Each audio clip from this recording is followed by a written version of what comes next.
At a raucous summer pool party, a group of bikers crosses paths with a lone black soldier who's just trying to enjoy a rare moment of peace. Tensions flare when the bikers single him out for no reason other than prejudice. They have no idea that beneath his calm exterior lies a man with unparalleled discipline, skill, and resilience. What begins as a confrontation quickly spirals into a lesson none of them will ever forget. The summer sun hung low in the sky, casting a warm, golden hue across the quiet neighborhood. It was the kind of afternoon perfect for a pool party, and the inviting sound of laughter and splashing water echoed from behind a tall wooden fence. Marcus Hayes stepped out of his car, straightening his shirt and adjusting the sunglasses perched on his nose. His friend Trevor had insisted he come, and after months of grueling training exercises with his unit, Marcus figured he could use the break. As he approached the house, the scent of grilled meat wafted through the air, mingling with the faint tang of chlorine. Marcus hesitated for a moment, unsure if he should have come. The noise beyond the fence was lively, almost chaotic, and he wasn't sure he was in the mood for a raucous party. But Trevor's text had been insistent. "You need to come, bro. Trust me, it'll be worth it." So here he was, stepping into a scene straight out of a summer magazine spread. The backyard was packed with people. A large pool dominated the center, surrounded by groups of partygoers lounging on deck chairs, sipping drinks, and chatting. Children splashed in the shallow end while a few brave teenagers dared each other to cannonball into the deep end. Trevor spotted Marcus immediately, waving him over with a grin. "Marcus, finally!" Trevor clapped him on the back. "Thought you weren't gonna show." Marcus offered a small smile, feeling slightly out of place among the crowd. "You know, I don't do these things often." "Well, that's why you're here, man. Relax, grab a drink, enjoy yourself." Before Marcus could respond, a loud roar of engines filled the air. Heads turned as a group of bikers pulled up outside the fence, their arrival loud and unapologetic. They parked their motorcycles in a neat line, the chrome gleaming under the sun. Their leader, a burly man with a thick beard and a leather vest covered in patches, swung off his bike with practiced ease. The name Hank was stitched onto the vest in bold letters. Trevor muttered under his breath. Of course, they had to show up. "Who are they?" Marcus asked, his gaze following the group as they sauntered into the backyard like they owned the place. "Hank and his crew, locals. They think every gathering is their stage. Just stay out of their way." Marcus nodded, but his instincts were already on high alert. Hank's presence was like a dark cloud, and the energy of the party subtly shifted. People laughed less, their conversations quieter as the bikers moved through the crowd. Hank made his way to the grill, commandeering the spatula from the host with a grin that didn't quite reach his eyes. Trevor led Marcus to a quieter corner of the yard, offering him a cold drink. They talked about old times, their conversation flowing easily, but Marcus couldn't ignore the tension in the air. His military training made him acutely aware of shifts in mood and atmosphere, and this gathering was no longer as carefree as it had seemed when he arrived. As the afternoon wore on, Marcus noticed Hank watching him. Their eyes met briefly, and Hank's smirk turned into a slow, deliberate grin. It wasn't friendly. Marcus held his gaze for a moment before looking away, refusing to be baited. He knew the type, men who thrived on intimidation and conflict. "Hey, soldier boy," Hank called out suddenly, his voice cutting through the chatter. The yard fell silent, all eyes turning to Marcus. Marcus sighed inwardly but turned to face Hank, his expression calm. "Something I can help you with?" Hank chuckled, taking a swig from his beer. "Just wondering what a guy like you is doing at a party like this. Doesn't seem like your kind of scene." Trevor moved to intervene, but Marcus placed a hand on his shoulder, stopping him. "I'm here because I was invited, just like you." The response was measured, but it didn't sit well with Hank. He took a step closer, the grin slipping from his face. "You've got a smart mouth on you. Better watch that." Marcus didn't flinch. I'm just here to enjoy the party. No trouble." But trouble was exactly what Hank was looking for. He took another step forward, looming over Marcus, his crew watching with interest. The tension was palpable, and Marcus could feel every eye in the yard on them. "I don't think you understand," Hank said, his voice low and dangerous. "This is our turf, our party." Before Marcus could respond, Trevor stepped between them. "Hank, back off. He's my guest." Hank's eyes flicked to Trevor, his expression unreadable for a moment. Then he laughed, stepping back with a theatrical shrug. All right. No harm, no foul, just having a little fun." But Marcus knew better. The encounter was far from over. As the sun dipped lower in the sky, Marcus found himself more alert than ever. Hank and his crew were predators, and he had become their prey. But Marcus wasn't just a soldier. He was a survivor. And if the bikers thought they could intimidate him, they were sorely mistaken. Even as the party continued around him, Marcus's mind was already assessing the situation. He noted the exits, the number of bikers, their body language, and the likelihood of escalation. Despite the unease, Marcus maintained his composure. He'd faced far greater threats in far worse conditions. If Hank and his crew were looking for trouble, Marcus wouldn't shy away. But he'd fight on his terms, not theirs. The sun was beginning to set, casting long shadows across the backyard, but the air still carried the humid weight of the day. Most of the party-goers had shifted to the food table or gathered in small groups, chatting and laughing in subdued tones. The earlier tension from Hank's arrival lingered like an unwelcome guest. Marcus kept to himself, observing quietly from a shaded corner near the pool. Trevor returned with 2 plates of food, balancing them expertly. "Here," he said, handing one to Marcus. "You've got to try the ribs. Joe outdid himself this time." Marcus took the plate with a nod of thanks. "Nice to see someone still enjoying the party." Trevor glanced around, his smile faltering. "Yeah, well, it's not as fun when they're here." He jerked his head toward the bikers who had claimed a corner of the yard near the grill. Hank was holding court, regaling his crew with what sounded like exaggerated tales of bar fights and highway escapades. His laugh boomed, loud and grating, as if daring anyone to interrupt his self-appointed spotlight. Marcus followed Trevor's gaze and saw Hank glance in their direction. It was a brief moment, but it was enough. Hank's grin widened, and he leaned closer to one of his men, whispering something that earned a round of chuckles. "Let me guess," Marcus said dryly. "They're about to come over here." Trevor's eyes widened. "You think so?" "People like him don't back down," Marcus said, "especially not when they think they've been disrespected." Before Trevor could respond, the bikers began to move. Hank led the way, his boots crunching on the gravel path as he approached with an exaggerated swagger. Behind him, 2 of his crew followed, their leather vests and tattoos adding to their air of intimidation. "Hey there, soldier boy," Hank called, his voice carrying over the chatter of the party. The conversation around the yard quieted as people noticed the brewing confrontation. Marcus set his plate down slowly, standing to his full height. He wasn't a particularly large man, but years of military training had given him a commanding presence. "Something I can help you with?" Hank grinned, showing off a row of uneven teeth. "Yeah, you can help me understand what a guy like you is doing at a party like this. Doesn't seem like you're seen." Marcus didn't take the bait. "I'm here because a friend invited me. Same as you, I assume."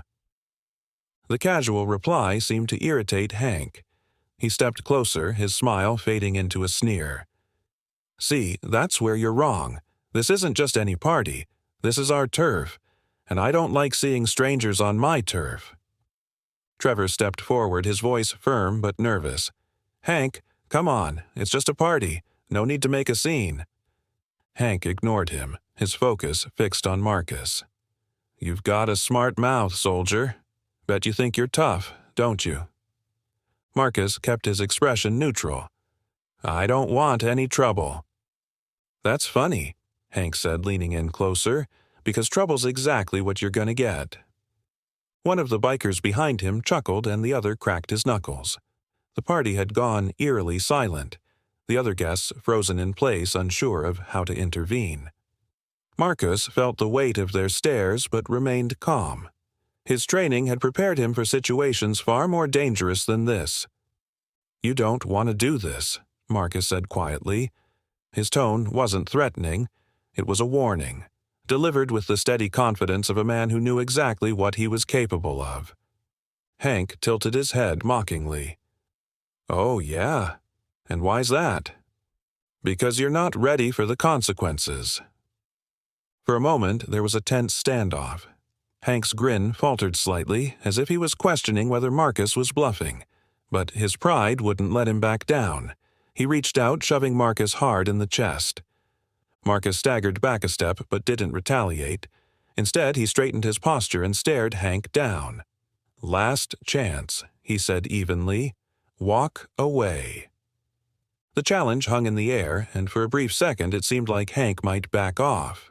But the biker behind him stepped forward, muttering something about teaching Marcus a lesson. That was all it took to tip the balance. Hank swung first, his punch aimed straight for Marcus's jaw. But Marcus moved like lightning, sidestepping the blow and grabbing Hank's wrist in one fluid motion. With a sharp twist, he forced Hank to his knees, eliciting a surprised yelp of pain. The other two bikers lunged at Marcus, but he was ready. He released Hank and spun to face them, his movements precise and controlled. One of them threw a wild punch which Marcus easily deflected before landing a sharp elbow to the man's ribs. The second tried to tackle him, but Marcus sidestepped again, using the man's momentum against him to send him sprawling to the ground. It was over in seconds. Hank and his crew were left stunned, struggling to pick themselves up as Marcus stood over them, breathing steadily. "Enough," Marcus said, his voice calm but firm. "This doesn't have to go any further." Hank glared up at him, clutching his wrist. "You're gonna regret this," he spat. "You don't know who you're messing with." Marcus didn't respond. He turned and walked away, his heart pounding but his mind clear. The party guests stared at him in stunned silence, some of them murmuring quietly. Trevor hurried to his side, his face a mix of awe and concern. "Man," Trevor whispered, "you really just did that."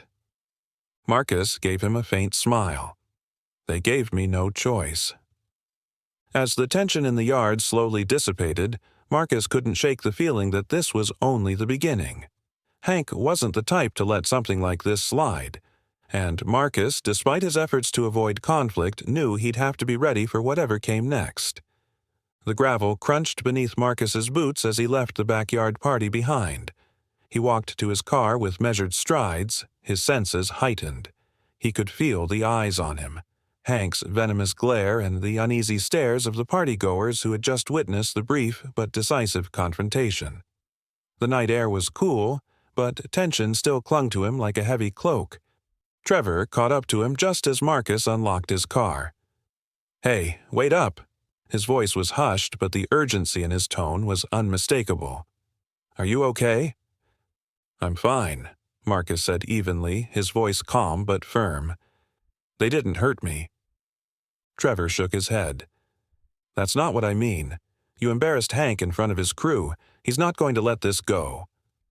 Marcus paused, turning to face his friend. "If he wants to escalate, that's on him, but I'm not looking for trouble." Trevor sighed, running a hand through his hair. "I know, man. Just watch your back, okay? Hank's not the kind of guy who fights fair." Marcus nodded and got into his car. As he drove away, his mind replayed the events of the evening. He hadn't wanted a confrontation, but Hank's aggressive demeanor had left him little choice. Still, Marcus couldn't ignore the nagging feeling that Trevor was right. Men like Hank didn't back down easily, and a bruised ego could be a dangerous motivator. The following day, Marcus went about his routine as usual. He woke early, completed his morning workout, and spent a few hours running errands around town. But as the day wore on, he began to notice subtle signs that he was being watched. A motorcycle parked across the street from his gym lingered for longer than necessary. At the grocery store, he spotted two men who bore the unmistakable look of Hank's crew. They didn't approach him, but their presence was unsettling. By the time Marcus returned home, the unease had grown into a full-blown suspicion. He double-checked the locks on his doors and windows, his military training guiding him through a mental checklist of security measures. It wasn't paranoia, it was preparation. Later that evening, as Marcus sat on his porch, sipping a glass of water, the distant rumble of motorcycle engines reached his ears. He set the glass down, his body tensing instinctively. The sound grew louder, closer, until 4 motorcycles came into view, their headlights cutting through the darkness. The bikers stopped at the end of his driveway, engines idling. Hank was at the front, his posture confident and confrontational. Behind him, 3 of his men sat astride their bikes, their expressions cold and menacing. Marcus stood, his face unreadable as he stepped down from the porch. He stopped a few feet away, his arms relaxed at his sides but his stance solid. "What do you want, Hank?" Hank dismounted, swaggering forward with a grin that didn't reach his eyes. "We've got unfinished business, soldier boy." "I don't think we do," Marcus replied. "You picked a fight and you lost. That's the end of it." Hank chuckled darkly, shaking his head. "See, that's where you're wrong. You made me look bad in front of my crew, and now I've got to make it right." Marcus's jaw tightened, but he kept his tone measured. "If you came here for a rematch, you're wasting your time. I'm not going to fight you." Hank's grin widened. "Oh, you'll fight. Because if you don't, things are going to get a lot worse for you." The threat hung in the air, heavy and unmistakable. Marcus scanned the group, noting their body language and positions. They weren't here to talk. They were here to intimidate him, maybe even hurt him. But Marcus wasn't easily intimidated. "I've given you your chance to walk away," Marcus said, his voice low and steady. "If you cross that line, you're the one who's going to regret it." Hank took a step closer, his hand resting on the handle of a knife strapped to his belt. Big words for a guy who's outnumbered. Marcus's eyes flicked to the knife and then back to Hank. "You think numbers are going to change the outcome. You're playing a dangerous game, Hank." The standoff was tense, the only sounds the rumble of the idling bikes and the distant chirping of crickets. Hank seemed to consider his next move, his pride and anger warring with a flicker of doubt. Finally, he took a step back, his grin returning. "Not tonight," he said, his tone mocking. "But this isn't over, soldier boy. Not by a long shot." He motioned to his crew and they revved their engines before speeding off into the night. Marcus watched them go, his mind already working through the implications. This wasn't just a petty grudge anymore, it was a vendetta. And Marcus knew he had to prepare for whatever was coming next. Inside his house, Marcus began to formulate a plan. He reached out to an old friend from his military days, a man who had always been good at assessing threats and finding solutions. If Hank was determined to escalate, Marcus needed to be ready, not just to defend himself, but to end the cycle before it spiraled further out of control. As he hung up the phone, Marcus allowed himself a brief moment to reflect. He had never been one to start fights or seek out conflict, but he also wasn't the type to shy away from a challenge. This situation was no different. The road ahead wouldn't be easy, but he wasn't afraid. He had faced greater challenges before, and he would face this one with the same resolve and discipline that had carried him through countless battles.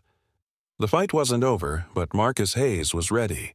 The sun dipped below the horizon, painting the town in hues of amber and crimson. Marcus sat at his kitchen table, the faint hum of the refrigerator filling the silence. His mind was clear, his thoughts organized. The confrontation with Hank at his driveway hadn't surprised him. It was an inevitability. But the promise of "this isn't over" echoed in his mind like a storm brewing in the distance. Marcus knew better than to wait for trouble to come knocking again. This time, he'd be ready. As night settled over the neighborhood, Marcus decided to go for a run. It was part of his routine, a way to clear his mind and maintain his discipline. He pulled on his sneakers, grabbed his phone and keys, and stepped outside. The air was cool, carrying the faint scent of pine and earth. The rhythmic sound of his footsteps against the pavement was soothing, grounding him in the moment. He had barely reached the halfway mark of his usual route when the distant roar of a motorcycle engine shattered the tranquility. Marcus slowed, his body instinctively shifting into high alert. The engines grew louder, their rumble echoing through the quiet streets. He turned to see a group of bikers, Hank's crew, bearing down on him. There were more of them this time, at least 7, their headlights cutting through the darkness like predatory eyes. Marcus's heart rate spiked, but not with fear. Adrenaline surged through his veins, sharpening his focus. He scanned his surroundings, noting the narrow alleyway to his left and the open park ahead. The bikers were still a distance away, but they weren't here for a friendly chat. Marcus had no doubt they intended to corner him, and standing still wasn't an option. He darted into the alley, his footsteps pounding against the asphalt. The sound of the motorcycles reverberated off the brick walls, growing louder as they gave chase. Marcus's training kicked in, every movement precise and calculated. He turned a corner sharply, his mind working through his options. He needed to draw them away from residential areas and into a space where he could even the odds. The alley opened into an abandoned lot, its uneven terrain scattered with debris. Marcus slowed, his breath steady despite the exertion. He turned to face the bikers as they roared into the lot, their headlights illuminating the scene. Hank was at the forefront, his expression one of smug satisfaction. "You really shouldn't have embarrassed me, soldier boy," Hank called, his voice carrying over the engines. "Now, you're going to learn why that was a mistake." The bikers dismounted, spreading out to surround Marcus. Their postures were aggressive, their intentions clear. Marcus remained calm, his eyes scanning their movements. 7 against 1 wasn't ideal, but he'd faced worse odds before. He wasn't armed, but he didn't need to be. His body was a weapon, honed by years of rigorous training. "You've got one chance to walk away," Marcus said, his voice steady. "This doesn't have to end badly for you." Hank laughed, the sound harsh and mocking. "You think you're in a position to make threats?" "It's not a threat," Marcus replied. "It's a promise." The first biker lunged at Marcus, a heavy chain swinging in his hand. Marcus sidestepped effortlessly, grabbing the chain and using the man's momentum against him. A sharp twist sent the biker sprawling to the ground, the chain slipping from his grip. Marcus didn't hesitate, kicking the weapon out of reach. Another biker charged from the side, a metal pipe aimed at Marcus's ribs. Marcus dropped low, his elbow striking the attacker's knee with precision. The man howled in pain, collapsing as Marcus rose to face the next threat. The bikers hesitated, their confidence wavering as they realized this wasn't going to be the easy takedown they'd anticipated. Hank stepped forward, his face a mask of fury. He swung a knife in a wide arc, but Marcus was faster. He caught Hank's wrist, twisting it sharply and forcing the blade to the ground. With a swift motion, Marcus shoved Hank backward, sending him stumbling into one of his crew. The fight continued, the bikers coming at Marcus in pairs and singles, their attacks disorganized and desperate.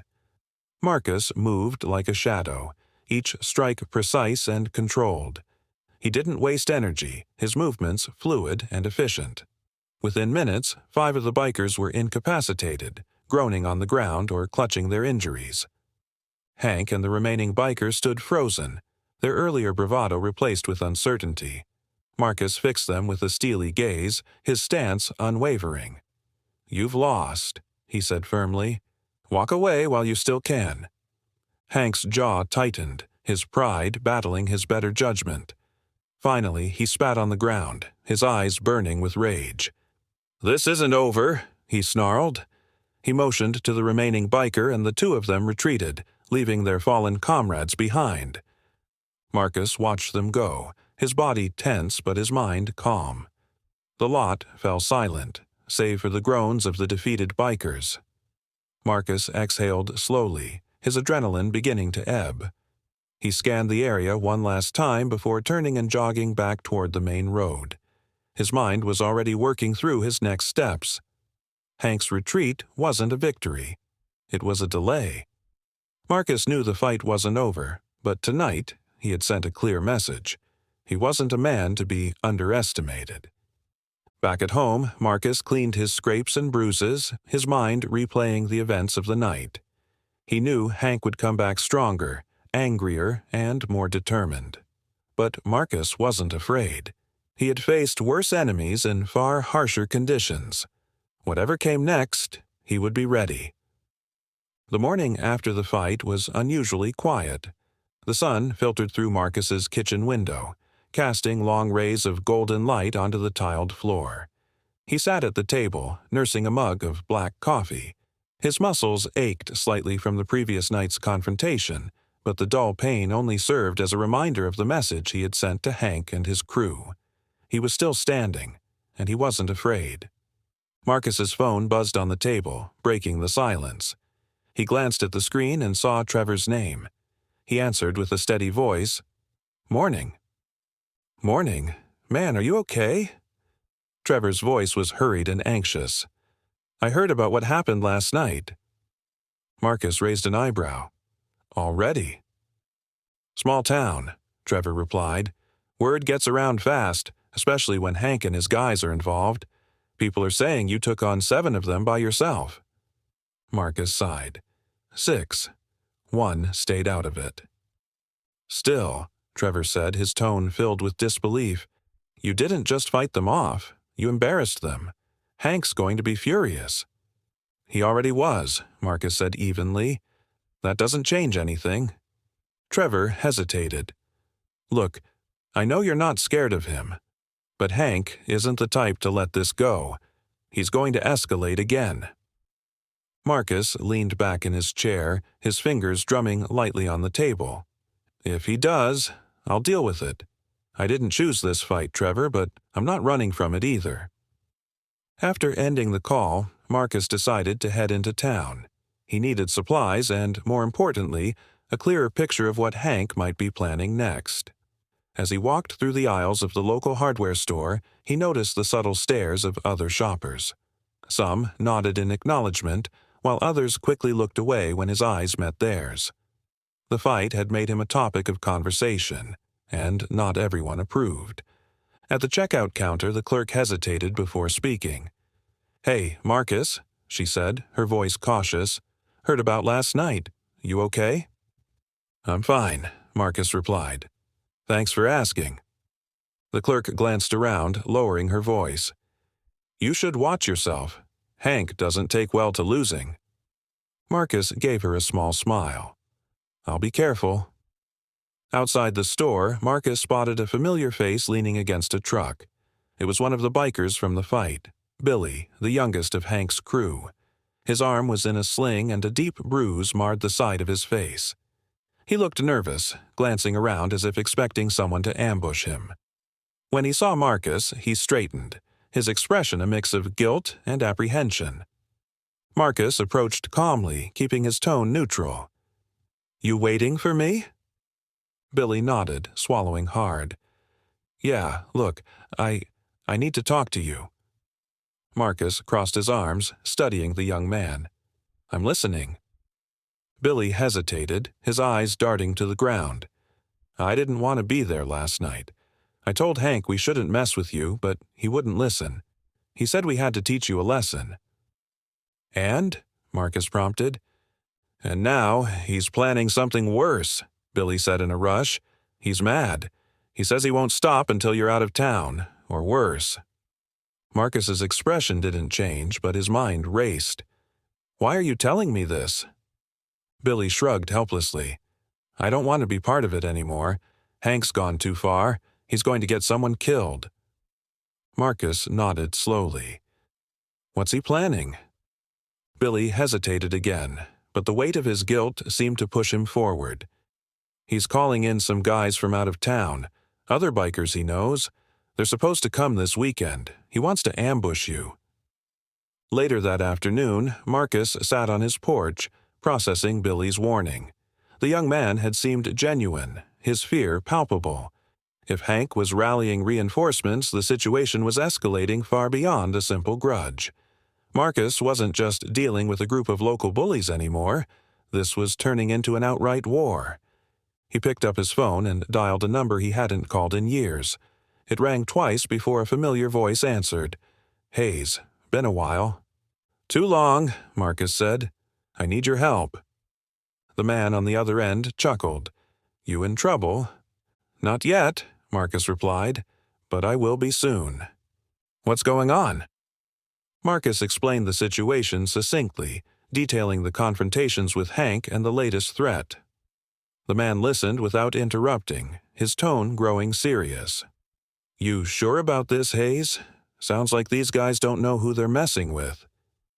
"They don't," Marcus said, "but I'm not taking any chances." The man exhaled. "All right, I'll make some calls. Let's make sure you're ready." As the sun set, Marcus began preparing his home. He secured the doors and windows, setting up a few precautions he had learned during his time overseas. The house wasn't a fortress, but it was defensible. Marcus wasn't looking for a fight, but if one came to his doorstep, he'd be ready. The quiet of the evening was deceptive. The town seemed peaceful, but beneath the surface, tension simmered. Marcus could feel it in the air, a storm gathering strength. Hank's next move was coming, and it would be bigger than anything so far. Marcus sat on his porch, his gaze fixed on the horizon. The fight wasn't over, but he had no intention of backing down. Whatever came next, he would face it head-on, with the same unwavering resolve that had carried him through countless battles. This wasn't just about him anymore. It was about standing against the kind of men who thought fear was a weapon they could wield without consequence. As the stars began to dot the night sky, Marcus took a deep breath.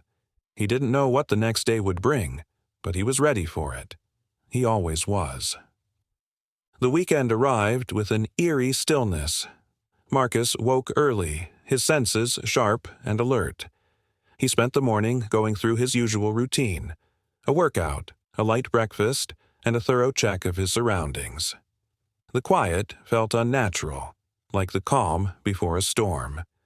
Billy's warning about reinforcements had been echoing in Marcus's mind ever since their conversation, and he knew today was the day Hank would make his move. By noon, Marcus's preparations were complete. His house was fortified, the windows reinforced, and entry points strategically secured. He had set up basic defenses. Nothing lethal, but enough to slow down anyone trying to force their way in. Old habits from his military days had kicked in, and he moved with the efficiency of a man who knew what it meant to defend a position under siege. Just after lunch, Marcus's phone buzzed. The name on the screen made him pause. It was Jackson, the old friend he had called earlier in the week. Marcus answered quickly. "Jackson." "Hayes," Jackson replied, his voice steady and familiar. "I've got some intel for you." "Go on." "You were right about those reinforcements. Hank's called in a crew from 2 towns over. They're rough guys, meaner than his usual crowd. Word is they're supposed to roll into town this afternoon." Marcus absorbed the information silently. Jackson continued. "They're not coming for a chat. If they show up at your place, you'd better be ready for a fight." "I will be," Marcus said firmly. "Thanks for the heads up." "Any time. And Hayes?" "Yeah?" "Don't let them corner you. Stay smart." Marcus ended the call, his mind already racing. He wasn't worried about himself. He'd faced worse odds before. But the potential for collateral damage weighed heavily on him. If Hank and his crew escalated things in a residential area, innocent people could get hurt. By mid-afternoon, the first sign of trouble arrived. Marcus heard the distant roar of motorcycle engines, faint at first but growing louder with each passing minute. He stepped onto his porch, his sharp eyes scanning the horizon. A line of bikes appeared, their riders moving in tight formation. There were more of them than he had expected. 10 in total, with Hank leading the pack. They slowed as they approached, parking their bikes in a neat row at the end of Marcus's driveway. The riders dismounted, their movements deliberate and intimidating. Marcus didn't move. He stood on his porch, his stance relaxed but alert. He could see the tension in their postures, the thinly veiled aggression in their eyes. This wasn't a casual visit. Hank was the first to speak, his voice loud and mocking. "Well, well, look who's still standing. Thought you'd be smart enough to skip town by now, soldier boy." Marcus didn't respond. He let the silence stretch, forcing Hank to fill the void. The tactic worked. Hank's grin faltered slightly, his bravado slipping. "You think you're tough, don't you?" Hank continued. "But today's the day you learn your place." Marcus's voice was calm when he finally replied. "You've already lost. Walk away while you still can." Hank laughed, a harsh sound that echoed through the quiet street. "You're outnumbered, Hayes, 10-1. You really think you can take us all?" Marcus stepped forward, his gaze unwavering. "I think you've made a mistake."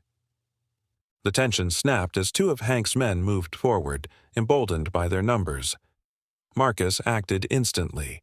He ducked low as one swung a bat, grabbing the man's wrist and twisting sharply. The bat clattered to the ground, and Marcus shoved the attacker into his companion, sending both sprawling. The fight erupted, chaotic and brutal.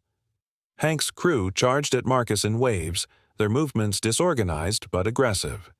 Marcus was a blur of motion, his training and experience giving him an edge. He moved with precision, each strike calculated to neutralize his attackers without unnecessary violence. One man lunged with a knife, but Marcus sidestepped smoothly, using the attacker's momentum to throw him off balance. Another came at him with a crowbar, only to be disarmed with a swift kick to the wrist. The sounds of the fight, grunts, the thud of fists meeting flesh and the clatter of weapons hitting the ground, echoed through the air. Hank hung back, watching as his crew fell one by one. His confidence wavered, replaced by disbelief. Marcus wasn't just holding his own, he was winning. Finally, Marcus turned to face Hank directly. His breath was steady, his expression calm despite the chaos around him. "It's over, Hank." Hank's jaw tightened, his pride refusing to let him back down. "Not yet." He charged at Marcus, a steel pipe in hand. But Marcus was ready. He sidestepped the swing, grabbing Hank's arm and twisting it sharply. The pipe fell to the ground as Hank let out a grunt of pain. Marcus shoved him backward, sending him sprawling onto the gravel. The remaining bikers hesitated, their earlier bravado shattered. Marcus's gaze swept over them, his voice firm. "Leave, now." One by one, they backed away, retreating to their bikes. Hank struggled to his feet, glaring at Marcus with a mix of hatred and humiliation. "This isn't over," he spat. Marcus didn't reply. He watched as they mounted their bikes and rode off, their retreat marked by the roar of engines fading into the distance. As the sun set, Marcus sat on his porch, his body sore, but his mind calm. The fight was over, but the conflict wasn't. Hank's pride would keep him coming back, escalating things further until someone got seriously hurt. Marcus knew he needed to find a way to end it for good, but for now, he allowed himself a moment of rest. The quiet evening was a stark contrast to the chaos of the day. Marcus gazed out at the horizon, his resolve unshaken. He didn't know what Hank's next move would be, but he would be ready. He always was. The days following the confrontation passed in an uneasy quiet. Marcus stayed vigilant, maintaining his routines but keeping a close eye on his surroundings. The tension in the air was palpable, not just for him but for the town itself. Hank's retreat had been a temporary pause, not a surrender, and everyone seemed to know it. Marcus had become the center of whispers and speculation, his fight with the bikers a story that spread like wildfire. On a crisp morning, Marcus walked through the local park, the cool breeze carrying the scent of autumn leaves. It was a rare moment of peace, one he tried to savor despite the weight on his shoulders. As he rounded a corner near the playground, he noticed Trevor jogging toward him, his expression serious. "Marcus!" Trevor called, waving him down. "We need to talk." Marcus slowed, his instincts on high alert. "What's going on?" Trevor stopped, catching his breath. "Hank's been making moves. He's not just angry, he's obsessed. Word is he's talking to other groups now, trying to pull in anyone who'll listen." "Other groups," Marcus repeated, his tone sharp. "Yeah," Trevor said, nodding. "Not just bikers, guys who aren't afraid to get their hands dirty. He's trying to turn this into a full-scale vendetta." Marcus processed the information in silence. Hank's ego was driving him to dangerous lengths, and it was clear he wasn't going to stop until he felt vindicated. The idea of more people being drawn into this conflict, especially those with no real connection to it, unsettled Marcus. This wasn't just about defending himself anymore, it was about preventing unnecessary violence. That afternoon, Marcus returned home to find an envelope taped to his front door. He approached cautiously, scanning the area for signs of movement. The envelope was plain, unmarked, and heavy in his hand. Inside was a single sheet of paper with a simple message. "You can't run forever." Marcus stared at the words, his jaw tightening. It was a clear message from Hank, an escalation meant to provoke fear. But if Hank thought intimidation would work, he was sorely mistaken. Marcus folded the paper and slipped it into his pocket. This wasn't a warning. It was an opportunity. If Hank was trying to rattle him, it meant the man was desperate, and desperation was a weakness Marcus could use to his advantage. He spent the rest of the day preparing. He reviewed his defenses, ran through different scenarios in his mind, and made a few calls to old friends who might offer insight or assistance. One of them, a former intelligence officer named Cole, offered a particularly useful piece of advice. "Desperation makes people sloppy," Cole had said. "Hank's probably building his numbers, but he's also leaving a trail. Keep your eyes open and be patient. He'll overplay his hand sooner or later."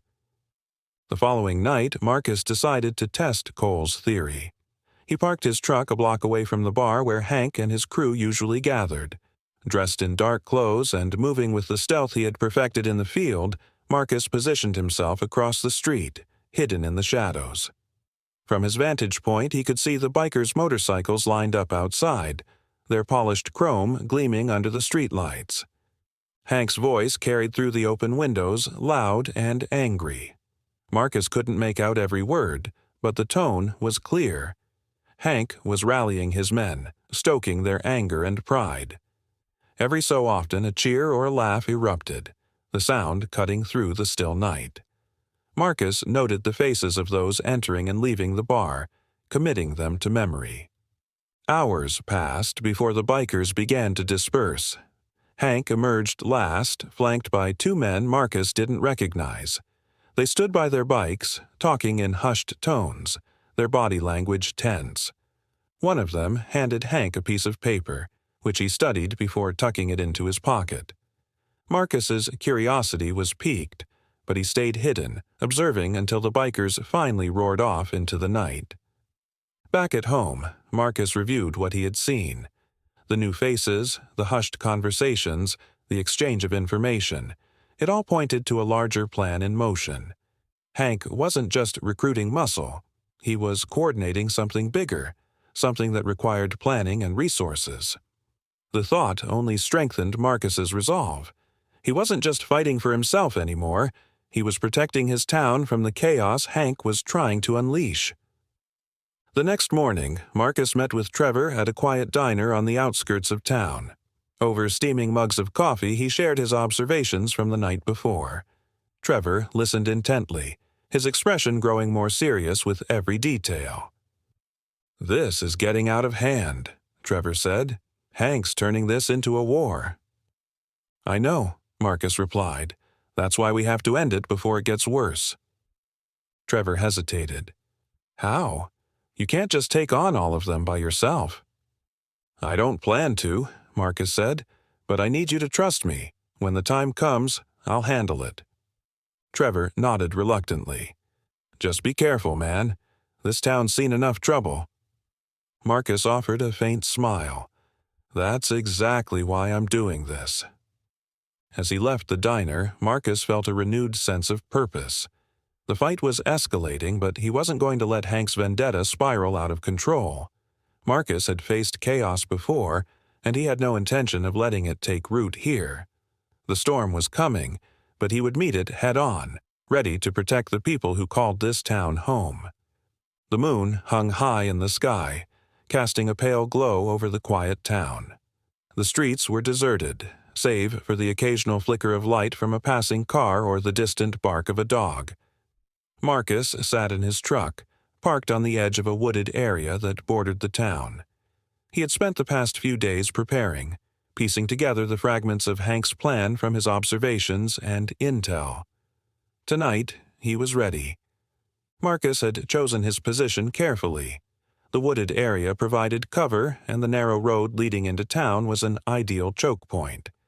If Hank's crew was planning to ambush him, Marcus intended to turn the tables. He adjusted the small earpiece connected to his phone, listening as Jackson's calm voice came through. "Everything looks quiet on my end," Jackson said. "You sure about this spot?" "They'll come," Marcus replied. "It's the only way into town from the south. They'll want to hit me before I get to the open streets." Jackson sighed. "All right, keep me updated. You've got backup if you need it." "Thanks," Marcus said, ending the call. He leaned back in his seat, his senses tuned to every sound. The woods were alive with the rustle of leaves and the chirp of crickets, a deceptive calm that Marcus knew wouldn't last. He thought briefly about the chain of events that had led him to this point. Hank's pride and relentless vendetta had escalated into something that endangered not just Marcus, but the peace of the town itself. Marcus wasn't just fighting for himself anymore. He was defending the place he had come to call home. An hour passed before he heard it, the low rumble of motorcycle engines in the distance. Marcus straightened, his hand instinctively moving to the handle of the bat lying on the passenger seat. The sound grew louder, the engines echoing through the trees as the bikers approached. Marcus counted the lights as they came into view. 8 bikes, their headlights cutting through the darkness like spears. The lead rider slowed, signaling the others to spread out as they neared the wooded area. Marcus watched them carefully, his eyes narrowing. They were moving cautiously, their formation tight. Hank wasn't with them, but Marcus recognized 2 of the bikers from his surveillance, the same men who had handed Hank a note outside the bar. The bikers stopped in the middle of the road, their engines idling as they scanned the area. Marcus stayed low, his truck hidden in the shadows of the trees. He could hear snippets of their conversation, their voices carrying in the still night. "He's got to come through here," one of them said. "Hank said this is the route." Another biker, taller and more imposing, replied, "Then we wait. He won't get past us." Marcus moved silently, exiting his truck and slipping into the shadows. He circled the group, using the cover of the trees to stay out of sight. His mind worked quickly, analyzing their positions and calculating his next move. The bikers were armed. He had seen the glint of metal on their belts and the dull shine of a crowbar leaning against one of the bikes. He knew one wrong move could tip the balance. He waited for the right moment, his body coiled like a spring. When one of the bikers wandered a little too far from the group, Marcus struck. He moved swiftly, his footsteps silent on the forest floor. Grabbing the man from behind, he clamped a hand over his mouth and pulled him into the shadows. A quick strike to the temple left the biker unconscious, and Marcus eased him to the ground. The remaining bikers were still unaware, their attention focused on the road. Marcus continued his silent assault, taking down another man with a well-placed blow to the back of the knee. By the time the third biker realized something was wrong, Marcus was already on him. "Where is he?" Marcus growled, his voice low and dangerous. The biker struggled, but Marcus held him firm. "Who?" "Hank," Marcus said, his grip tightening. "Why isn't he here?" The man hesitated, fear flickering in his eyes. He He said he'd meet us after we softened you up. Marcus frowned, his mind racing. Hank's absence wasn't just arrogance, it was strategy. The man was keeping his distance, letting his crew do the dirty work while he waited for the right moment to swoop in. Marcus released the biker, shoving him toward the road. "Go," Marcus ordered, "and tell Hank this isn't over." The man didn't hesitate. He scrambled toward his bike, shouting for the others to retreat. Marcus stepped out of the shadows, his presence enough to send the remaining bikers into a panicked retreat. The roar of their engines faded into the night as they disappeared down the road. Back in his truck, Marcus took a deep breath, his adrenaline slowly ebbing. The ambush had been defused, but it wasn't a victory. It was a delay. Hank was still out there, and the fight was far from over. Marcus reflected on Hank's tactics. Each move was calculated, but desperation lingered beneath the surface. Hank was slipping, his plans becoming increasingly reckless. That recklessness, Marcus thought, could be his undoing. He dialed Jackson, his voice steady despite the tension. "They're gone." "Everyone okay?" Jackson asked. "I'm fine," Marcus replied, "but Hank wasn't with them. He's planning something bigger." Jackson was silent for a moment. "You want me to dig deeper?" "Yeah," Marcus said, "and let me know the second you find anything." "Will do. Stay sharp, Hayes." Marcus sat for a moment, staring at the dark road ahead. The fight was escalating, but Marcus wasn't one to back down. He wasn't just defending himself anymore. He was standing up to the kind of fear and chaos that could tear a town apart. The night was quiet once again, but Marcus knew the storm was still brewing. Whatever Hank's next move would be, Marcus would be ready. He always was. The morning sunlight filtered through the blinds of Marcus's living room, casting long streaks of light onto the hardwood floor. Despite the peaceful scene, Marcus couldn't shake the tension that had settled in his chest. He sat on the edge of his couch, his phone pressed to his ear as he waited for Jackson to pick up. The events of the previous night had left too many unanswered questions, and Marcus wasn't one to sit idly while the pieces of the puzzle remained scattered. "Hayes," Jackson's voice finally came through, calm but tinged with curiosity. "You don't waste any time, do you?" "Not when someone like Hank is involved," Marcus replied. "What do you have for me?" Jackson exhaled, and the sound of rustling papers crackled through the line.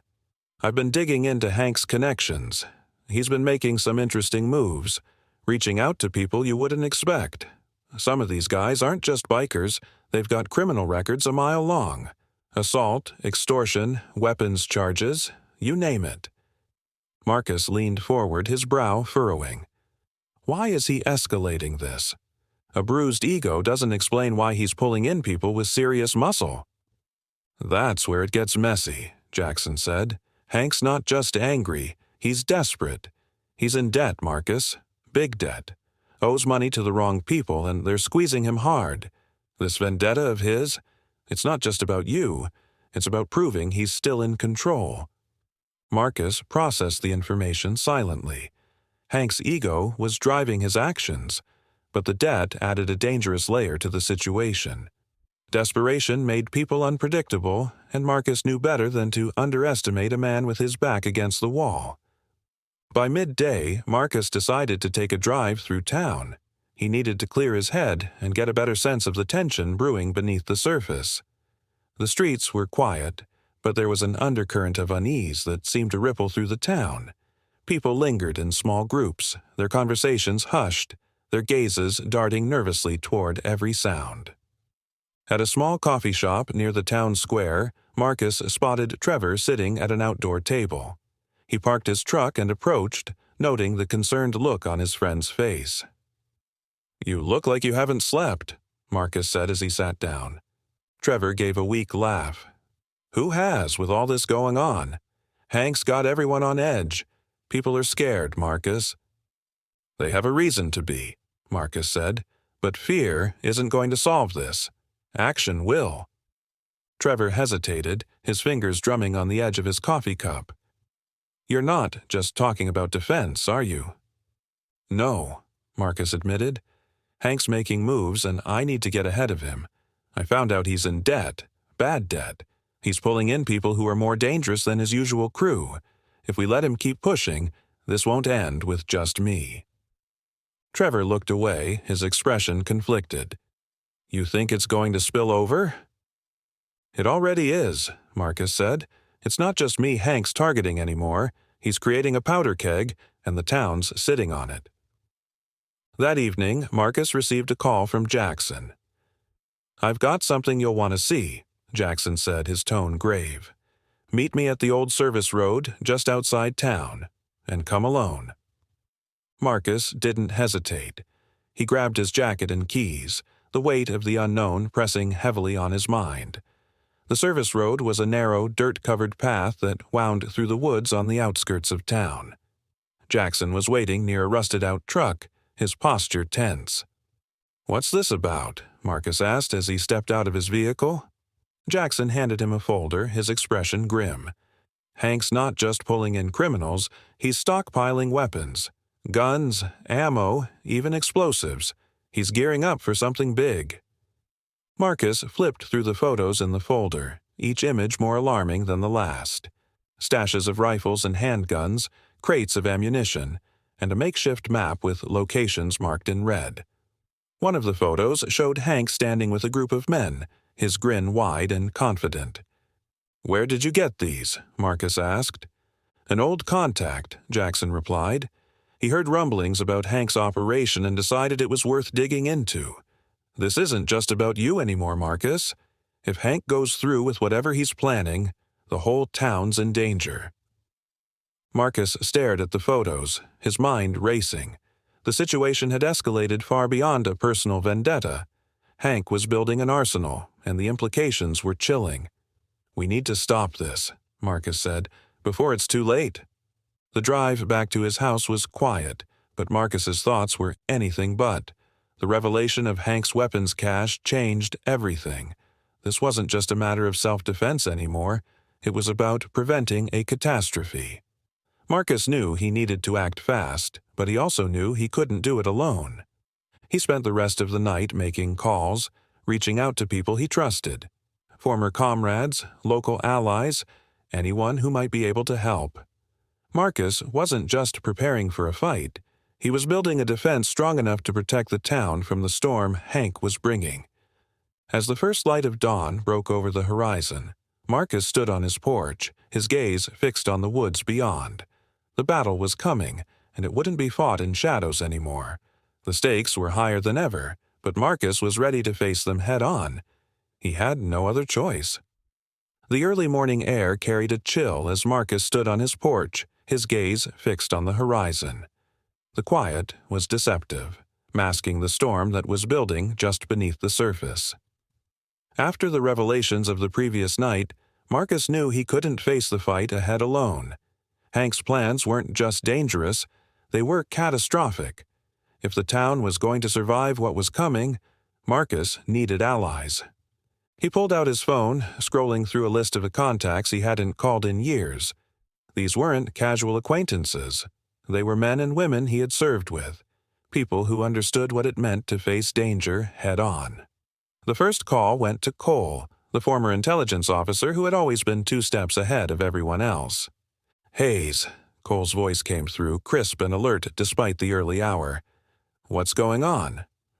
"I need your help," Marcus said without preamble. He explained the situation in precise detail, outlining Hank's escalation, the weapons cache, and the threat to the town. Cole listened without interrupting, his tone serious when he finally spoke. "You're in deep," Cole said, "but I'll be there. Give me 24 hours. Marcus ended the call, a small sense of relief washing over him. Cole's presence would make a difference, but it wouldn't be enough. He needed more. By midday, Marcus was on the road, visiting people he trusted around town. His first stop was the home of Joe, a retired Marine who had settled in the area years ago. Joe was older now, his movements slower, but his mind was as sharp as ever. When Marcus explained the situation, Joe didn't hesitate. "You've got my support," Joe said, his voice firm. "Whatever you need." The next stop was at the local fire station, where Marcus found Rachel, a volunteer firefighter with a reputation for bravery. She listened intently as Marcus outlined the stakes, her expression growing more determined with every word. "This town's my home," Rachel said. "I'm not letting someone like Hank tear it apart." Marcus continued, visiting others who had the skills or determination to help. A mechanic who knew how to rig a distraction, a hunter with a talent for tracking. Each person added another layer to the team. By the time the sun dipped below the horizon, Marcus had assembled a small but capable group. They weren't soldiers, but they were determined, and that counted for more than experience in a fight like this. That evening, Marcus gathered the group at his house. The living room was crowded, the atmosphere tense but focused. Cole had arrived earlier than expected, his sharp eyes scanning the room as Marcus addressed the group. "Hank isn't just a problem for me," Marcus began, his voice steady. "He's a problem for this town. He's stockpiling weapons, pulling in dangerous people, and if we don't stop him, things will get out of hand fast." Joe leaned forward, his arms resting on his knees. "What's the plan?" "We hit him before he hits us," Marcus said. He pulled out a map, spreading it across the coffee table. "This is the location of his weapons stash. Jackson confirmed it earlier today. We take it out, cut off his supply, and send a message that this stops here." Rachel frowned. "Won't that provoke him?" "It might," Marcus admitted. "But if we don't act, he'll keep escalating. We're not looking to start a war. We're trying to prevent one." Cole nodded, his expression thoughtful. "We'll need to move quickly and quietly. If Hank gets wind of this, he'll double down."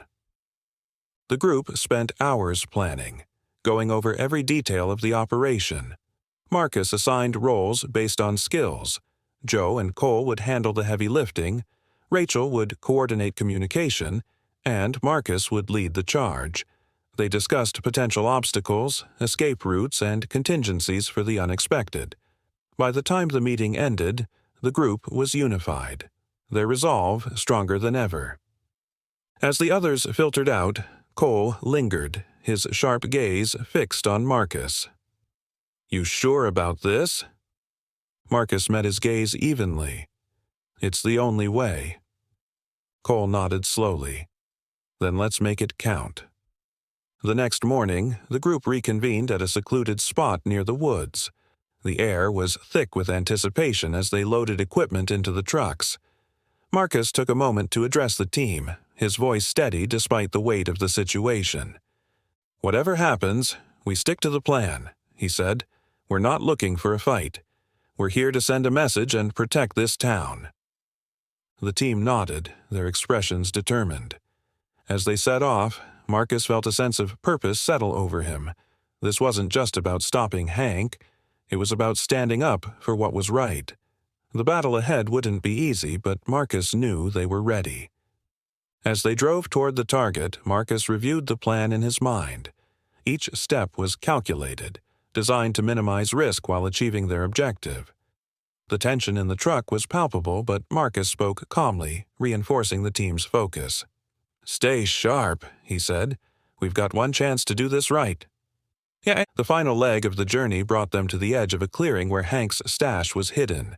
Marcus signaled for the trucks to stop, and the group moved into position, their movement silent and coordinated. The clearing was quiet, but Marcus knew better than to assume they were alone.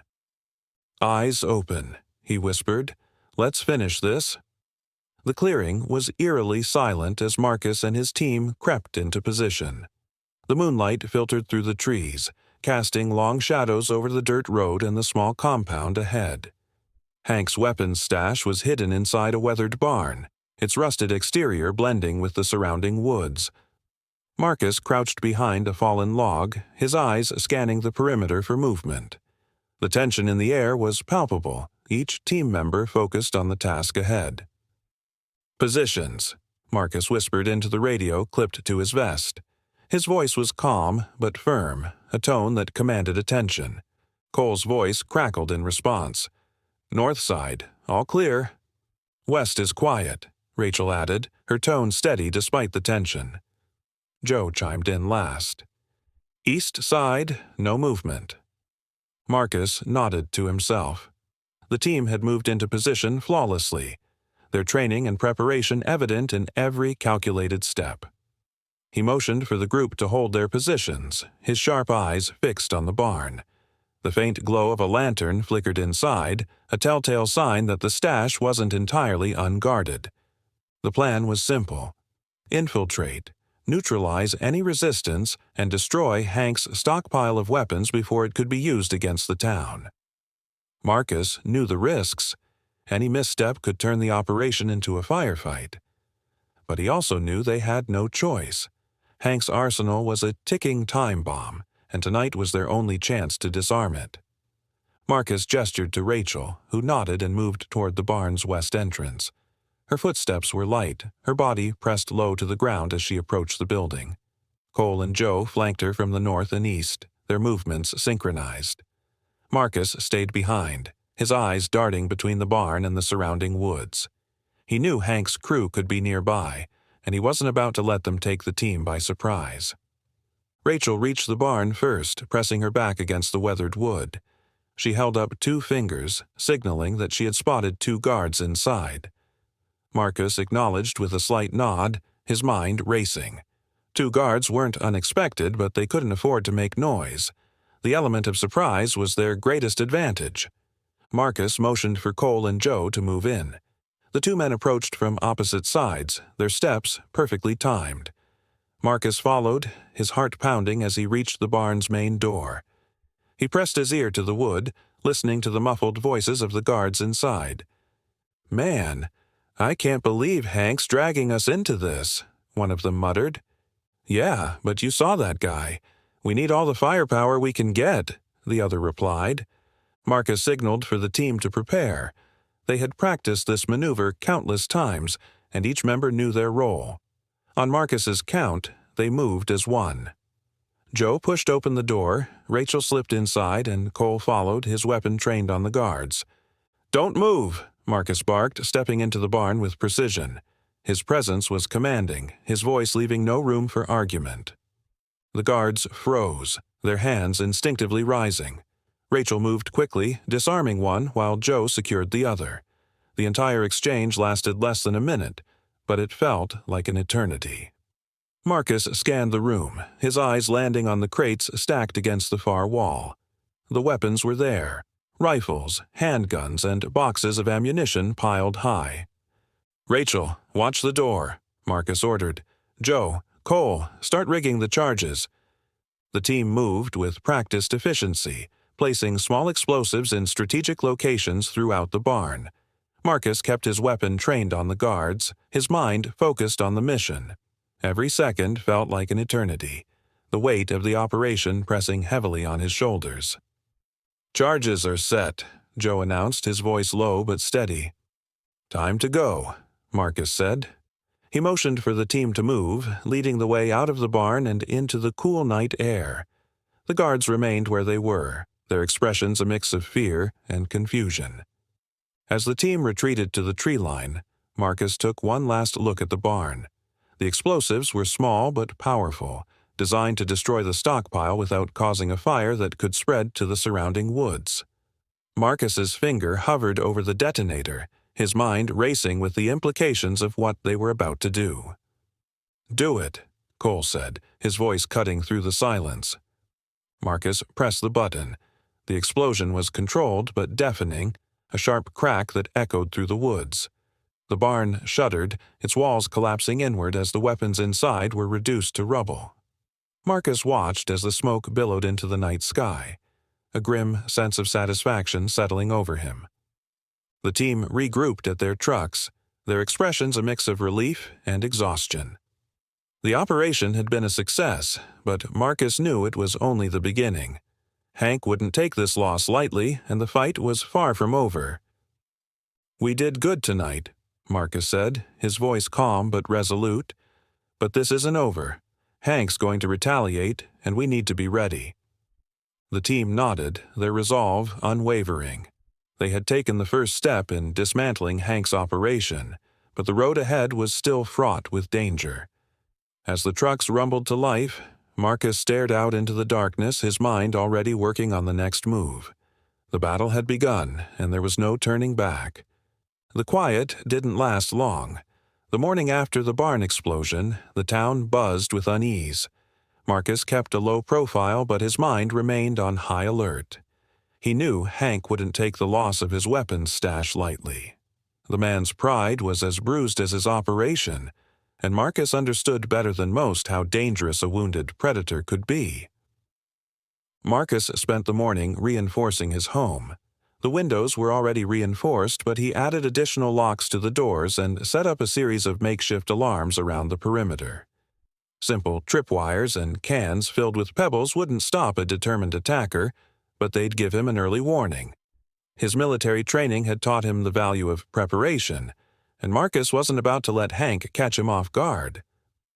By midday, Marcus received a call from Trevor. "You need to get down here," Trevor said, his voice tight with urgency. "Where?" Marcus asked. "The diner," Trevor replied. "Hank's crew just rolled into town and they're not being subtle." Marcus's grip tightened on his phone. "I'll be there in 10. He arrived at the diner to find a line of motorcycles parked haphazardly along the curb. Inside, the atmosphere was thick with tension. Hank wasn't there, but several of his men were, their leather jackets and loud voices making them impossible to miss. They leaned against the counter, their postures aggressive as they barked orders at the staff. Marcus stepped through the door, his presence immediately drawing their attention. The largest of the group, a man with a shaved head and a scar across his cheek, turned to face him. "Look who it is," the man said, his tone dripping with mockery. "Big hero of the town." Marcus didn't respond. He walked to the counter, his movements calm and deliberate, and addressed the nervous waitress behind it. "You all right?" She nodded quickly, her eyes darting between Marcus and the bikers. "They haven't done anything. Yet." Marcus turned back to the group, his expression steady. "If you're looking for trouble, you won't find it here. Leave." The scarred man laughed, the sound harsh and grating. "You think you can order us around? You've got no idea what's coming, soldier boy." Marcus held his ground, his voice firm. "I know exactly what's coming. That's why I'm telling you to walk away." The tension in the room was suffocating, but after a long pause, the bikers backed down. They filed out of the diner, their laughter echoing behind them as they mounted their bikes and roared off down the street. Marcus watched them go, his mind racing. The encounter wasn't a victory. It was a warning. Hank's retaliation had begun. That evening, Marcus gathered his team at Joe's workshop, a spacious garage on the outskirts of town. The group's expressions were grim as Marcus explained what had happened at the diner. "Hank's not coming at us head-on," Marcus said. "He's testing the waters, trying to see how far he can push, but this was just the start." Rachel frowned. "What's his next move?" "Something bigger," Cole said. "He's going to hit where it hurts, make a statement." Marcus nodded. "That's why we need to be ready. We've already hurt him, and now he's going to try to hurt us back." The group spent the next few hours strategizing. They mapped out the most likely targets Hank might go after: the town's gas station, the fire station, even the diner. Rachel and Joe volunteered to patrol the area, keeping an eye out for anything suspicious. Cole focused on gathering intel, using his contacts to track Hank's movements. The first attack came just after midnight. Marcus was jolted awake by the sound of breaking glass. He grabbed his bat and moved quickly, his body tense as he scanned his home. A small fire burned outside his kitchen window, a Molotov cocktail, its flames licking at the grass. Marcus extinguished the fire quickly, but the act wasn't random. It was a message, one that told him Hank's men were testing his defenses. Marcus tightened his grip on the bat, his mind racing. This wasn't just about retaliation. It was psychological warfare. The next day brought more signs of Hank's escalation. The gas station reported a break-in, the windows shattered and shelves ransacked.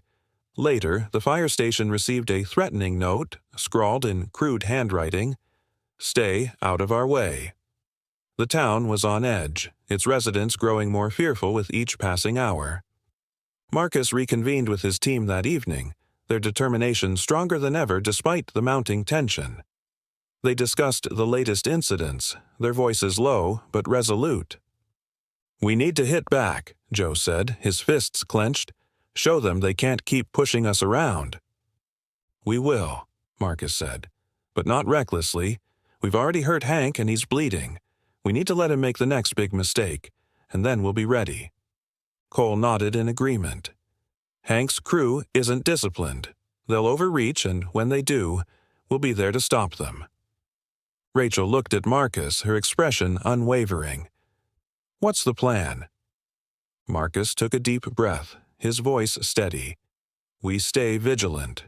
We protect the town. And when Hank comes, we end this." The room fell silent, each member of the team absorbing the weight of Marcus's words. They had come this far together, and they weren't about to back down now. As the meeting ended and the team dispersed, Marcus stood outside the workshop, his gaze fixed on the dark horizon. The night was quiet, but he knew it wouldn't stay that way for long. Hank's retaliation had begun, but Marcus was ready. He always was. The tension in the air was almost unbearable. The town was gripped by fear, its residents on edge as the chaos escalated. Marcus had spent the past 2 days moving between meetings with his team, checking on vulnerable locations and watching for any sign of Hank's next move. The attacks on the gas station and fire station had been calculated, but Marcus knew they were just precursors. Hank was building to something bigger. Marcus's phone buzzed as he stood outside the diner, scanning the quiet street. It was Cole. "We've got movement," Cole said, his voice low but urgent. "Hank's crew is heading toward the old mill. Looks like they're bringing everyone." "Everyone?" Marcus asked, his tone sharp. "Yeah, bikes, trucks, the whole lot," Cole confirmed. "They're gearing up for something big." Marcus's mind raced. The old mill was on the outskirts of town, a perfect location for Hank to regroup and plan his next move. If he was mobilizing his entire crew, it meant the tipping point was near. Marcus ended the call and immediately dialed Rachel. "Meet me at the workshop," Marcus said. "Bring the others." The team gathered quickly, their expressions a mix of determination and tension. The workshop's harsh overhead light cast shadows on their faces, highlighting the resolve etched into their features. Marcus stood at the center, the map of the town spread out on the table in front of him.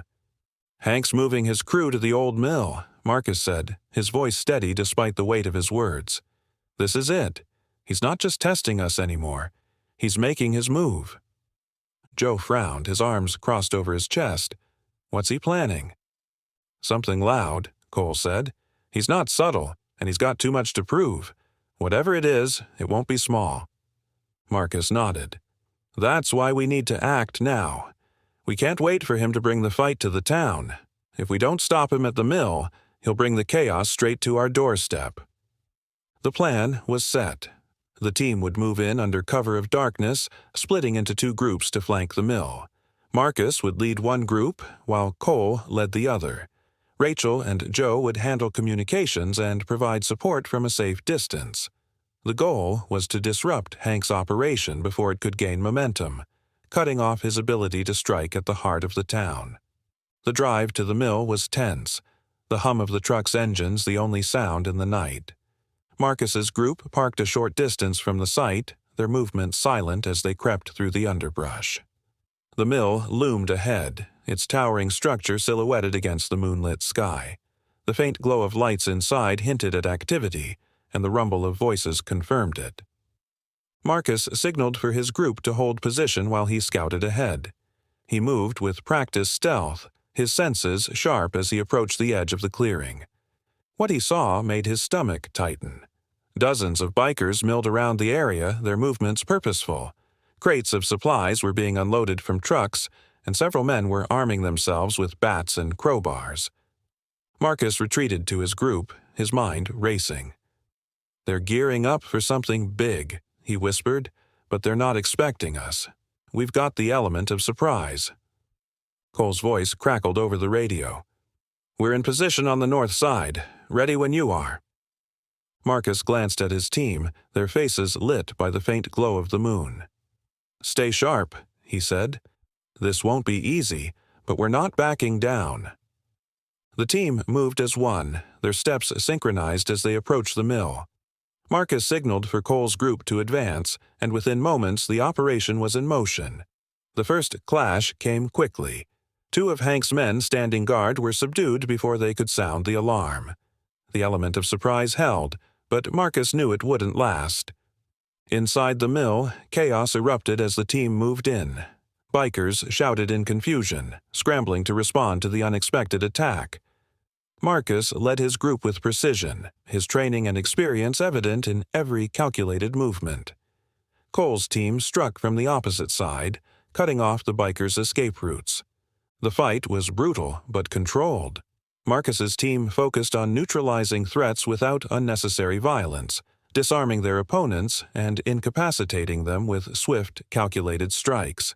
The bikers, caught off guard, struggled to organize themselves, their initial bravado crumbling under the pressure. Hank's voice roared above the chaos, his fury evident as he tried to rally his crew. Get them. Don't let them leave this place standing. Marcus spotted Hank near the center of the mill, his imposing figure illuminated by the glow of a lantern. The man was barking orders, his rage driving him to recklessness. Marcus moved toward him, his focus unshakable. The confrontation was inevitable.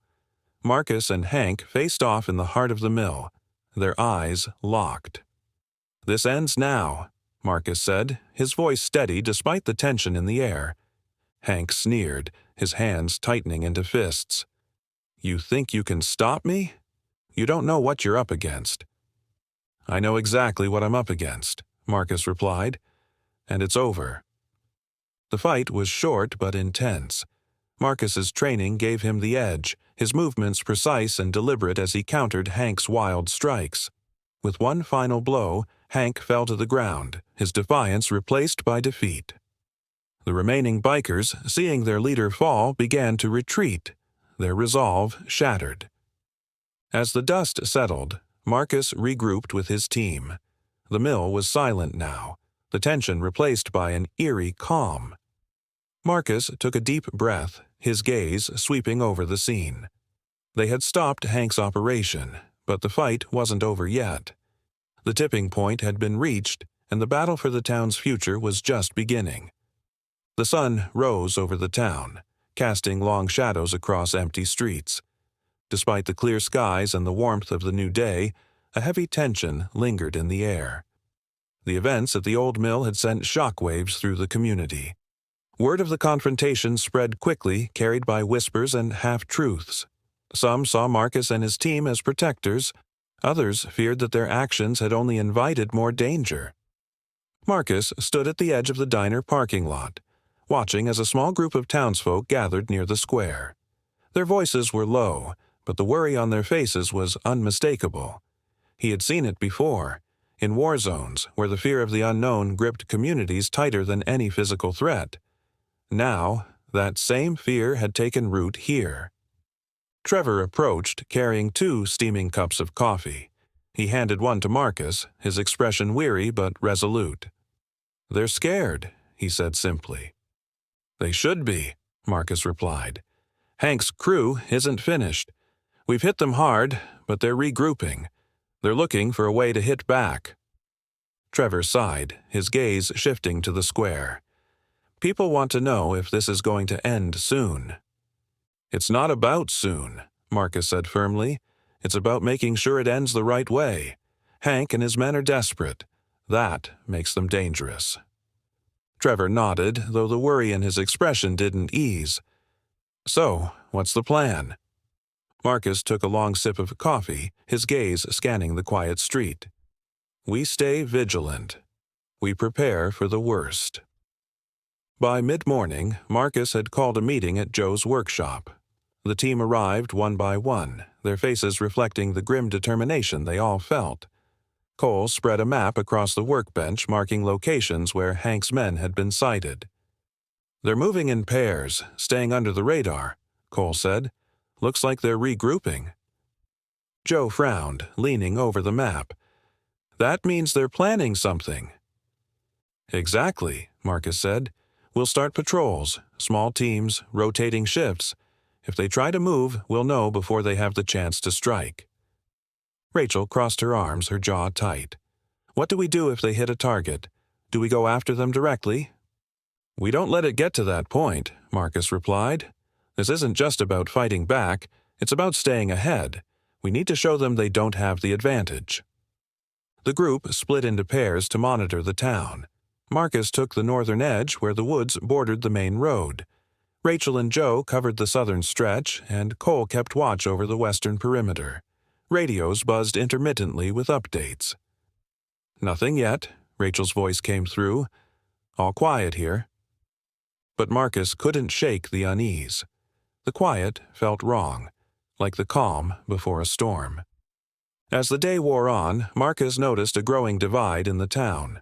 Some whispered gratitude for his efforts, their expressions hopeful.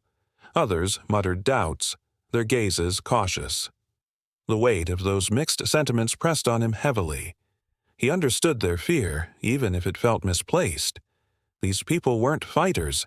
They didn't ask for this fight. But he couldn't let their uncertainty shake his resolve. Later, he stopped at the fire station, where Trevor and a group of volunteers were organizing supplies. Stacks of bottled water, boxes of non-perishable food, and neatly arranged first aid kits lined the walls. The fire station had become an informal hub for the town's preparations, and Marcus couldn't help but feel a swell of pride at their efforts. "You're doing good work," Marcus said as he stepped inside. Trevor gave a small, tired smile. "People just want to feel ready. Even if we can't fight, we want to feel like we're not helpless." Marcus nodded, his gaze sweeping over the room. "You're not helpless," he said quietly. "None of you are." As the night fell, the patrols continued. Marcus's truck idled at the edge of the woods, its headlights off as he watched the darkness. The radio crackled softly, Rachel's voice breaking the silence. "All quiet on the south side," she reported. Joe's faint laugh followed. "Too quiet." The humor was brief. Near midnight, Rachel's voice came back, sharp and tense. "Movement on the south side. 2 figures near the old warehouse." Marcus gripped the radio tightly. "Stay back. Don't engage. I'm on my way." He drove quickly but carefully, his headlights cutting through the dark as he navigated the back roads. When he arrived at the warehouse, Rachel and Joe were crouched behind a row of abandoned crates, their eyes fixed on the figures in the distance. Marcus joined them, moving silently. "What do we have?" he whispered. "2 of Hank's guys," Rachel said. "They're loading crates into a truck." Marcus frowned. "What kind of crates?" "Couldn't tell," Joe replied. "But they're in a hurry. Whatever it is, they don't want to hang around." The team moved quietly, deciding on a subtle approach. Rachel and Joe crept forward, slashing the truck's tires while Marcus kept watch. Minutes later, the men returned, their curses audible as they discovered the damage. Frustrated, they abandoned the truck and left on foot. When the area was clear, Marcus and the team approached the truck. Inside, the crates were Molotov cocktails and crude explosives. Marcus's jaw tightened as he stared at the makeshift arsenal. Hank's crew wasn't just regrouping. They were preparing for an all-out attack. Back at the fire station, the team regrouped, their faces grim. "They're gearing up for something big," Joe said. "We need to shut them down." Marcus nodded. "We will. But for now, we watch, we prepare, and we don't let them take us by surprise." The room fell silent as the weight of their discovery settled over them. The town was on edge, its future uncertain. But one thing was clear. The fight wasn't over, and Marcus was ready to see it through to the end. The morning was deceptively calm. The sun cast a golden hue across the rooftops and the streets were quiet, save for the occasional chatter of townsfolk trying to go about their day. But beneath the surface, a storm brewed. Marcus could feel it. His instincts, honed through years of service, told him this was the calm before Hank made his move. Marcus sat at the kitchen table, staring at the map spread before him. Marked with red circles and notes, it detailed the areas his team had been monitoring. Each mark represented a potential vulnerability, a place where Hank's crew might strike. His radio, resting beside a steaming cup of coffee, crackled to life. "North side clear," Cole's voice came through. "Nothing unusual here." "South side's quiet too," Rachel added. "Maybe too quiet?" Marcus leaned back in his chair, his mind racing. Hank was a man of pride and vengeance. The loss of his weapons cache wasn't something he would take lying down. He'd be planning his retaliation, and Marcus knew it wouldn't be subtle. Around midday, Marcus received a call from Trevor. "You need to get to the fire station," Trevor said, his voice laced with urgency. "What's going on?" Marcus asked. "There was a message left at the station," Trevor replied. "You need to see it." Marcus was out the door in minutes, his truck roaring to life as he sped toward the fire station. When he arrived, Trevor was waiting for him, holding a piece of paper. The note, scrawled in rough handwriting, was chilling. "You took from us. Now we take from you. Watch your town burn." Marcus clenched his fists, his jaw tightening. "This is Hank," he said. "He's making his move." Trevor nodded, his expression grim. "What do we do?" "We get ready," Marcus said. "He wants us to react out of fear. We won't give him that satisfaction." Marcus called the team together at Joe's workshop that afternoon. The note was passed around, each member's expression darkening as they read it. "He's going to hit us hard," Marcus said. "And he wants us scared, scattered. We can't let that happen." Joe spoke up, his voice steady. "What do you think his target is?" "Could be anywhere," Cole said, "but he'll go for something public, something visible. He wants to send a message." Marcus nodded. "Exactly. Which is why we're going to cover the most likely spots: the diner, the fire station, and the gas station. Rachel and Joe, you'll handle the south side. Cole, you're with me on the north." The team moved into position as the sun dipped below the horizon, casting the town in shadow. Marcus and Cole parked near the diner, their truck hidden behind a row of bushes. The quiet was unnerving, the stillness amplifying every sound. Marcus gripped the radio tightly, his senses on high alert. Hours passed with no movement. The radio crackled intermittently as Rachel and Joe checked in from their post. "Still nothing," Rachel reported. "Maybe he's waiting." Marcus frowned. "No, Hank's not the patient type. He'll move tonight." It was just past midnight when the first sign of trouble came. A distant explosion shattered the silence, followed by the faint orange glow of fire. Marcus's radio buzzed to life. "It's the gas station!" Rachel's voice was frantic. "They hit the gas station!" "Stay put," Marcus ordered. "Joe, Rachel, don't engage until we get there." Marcus and Cole arrived at the gas station within minutes. Flames roared high, casting flickering shadows across the pavement. A group of bikers stood nearby, their laughter echoing in the chaos. One of them held a bat, the flames reflecting off its metallic surface. Marcus motioned for Cole to follow him as they approached. "Hands up!"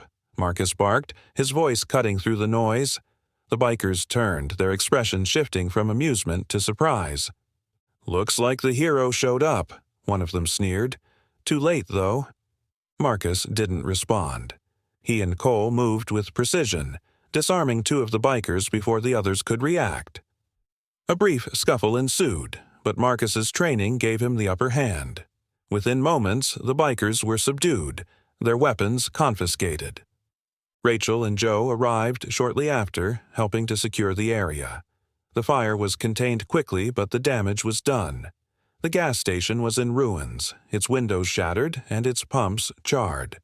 Back at the fire station, the team regrouped. The atmosphere was tense, the weight of the night's events hanging heavily over them. "This was just the start," Marcus said. "Hank's testing us, trying to see how far he can push. We need to be ready for what's next." Cole nodded. He's not done. Not by a long shot. Marcus looked around the room, his eyes meeting each member of the team. We've held the line before and we'll do it again, but we have to stay sharp. No mistakes. Joe spoke up, his voice firm. We're with you, Marcus. Whatever Hank throws at us, we'll handle it. Rachel nodded, her determination evident. The town is counting on us. The team dispersed to their posts, their resolve stronger than ever. Marcus stayed behind, staring at the map spread across the table. He traced a finger over the town's layout, his mind racing with possibilities.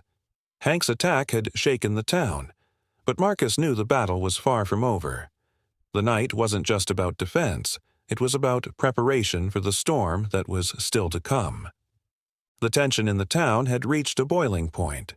After the attack on the gas station, the unease among the townsfolk grew palpable. Windows were boarded up, businesses closed early, and even the streets that were once filled with laughter and chatter now echoed with silence. Marcus drove through the town, his eyes scanning for anything unusual. Every face he passed looked to him, some with hope, others with fear, but all expecting him to keep them safe.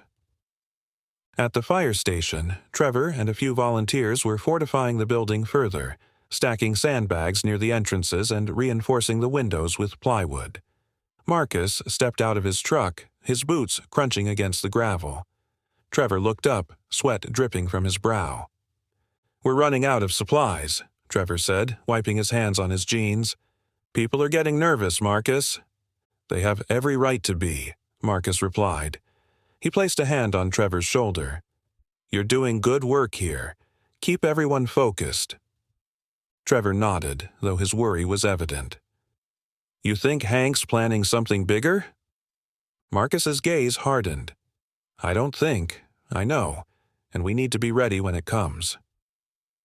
The team convened at Joe's workshop that evening. The workshop had become their makeshift command center. Maps of the town and surrounding areas spread across workbenches. The air was thick with tension as Marcus briefed the group. Hank's next move won't be like the gas station, Marcus began. That was just the start. He's trying to wear us down, make us question if we can protect this town. Cole leaned against a wall, arms crossed. So, what's his play? Another fire? A bigger target? Possibly, Marcus replied. Or he might hit multiple places at once to spread us thin. Rachel shook her head. We're already stretched thin. If he splits his crew, we won't have enough people to cover everything. Marcus nodded, understanding the weight of her words. That's why we need to anticipate his moves. Think like him. Where would he hit to cause the most chaos? Joe pointed to the map. The diner, the school, maybe even the fire station. Anywhere people feel safe. Exactly, Marcus said, but Hank's not just about destruction. He wants to send a message. We need to be ready for anything. As night fell, the team split into pairs to patrol the town. Marcus paired with Cole, their truck idling near the diner. The headlights were off, and the faint hum of the engine was the only sound. Marcus's grip on the steering wheel was tight, his eyes scanning the quiet streets. Cole broke the silence. You think we're making a difference? Marcus glanced at him. You don't. Cole shrugged. It's hard to tell. Feels like we're just reacting, waiting for the next hit.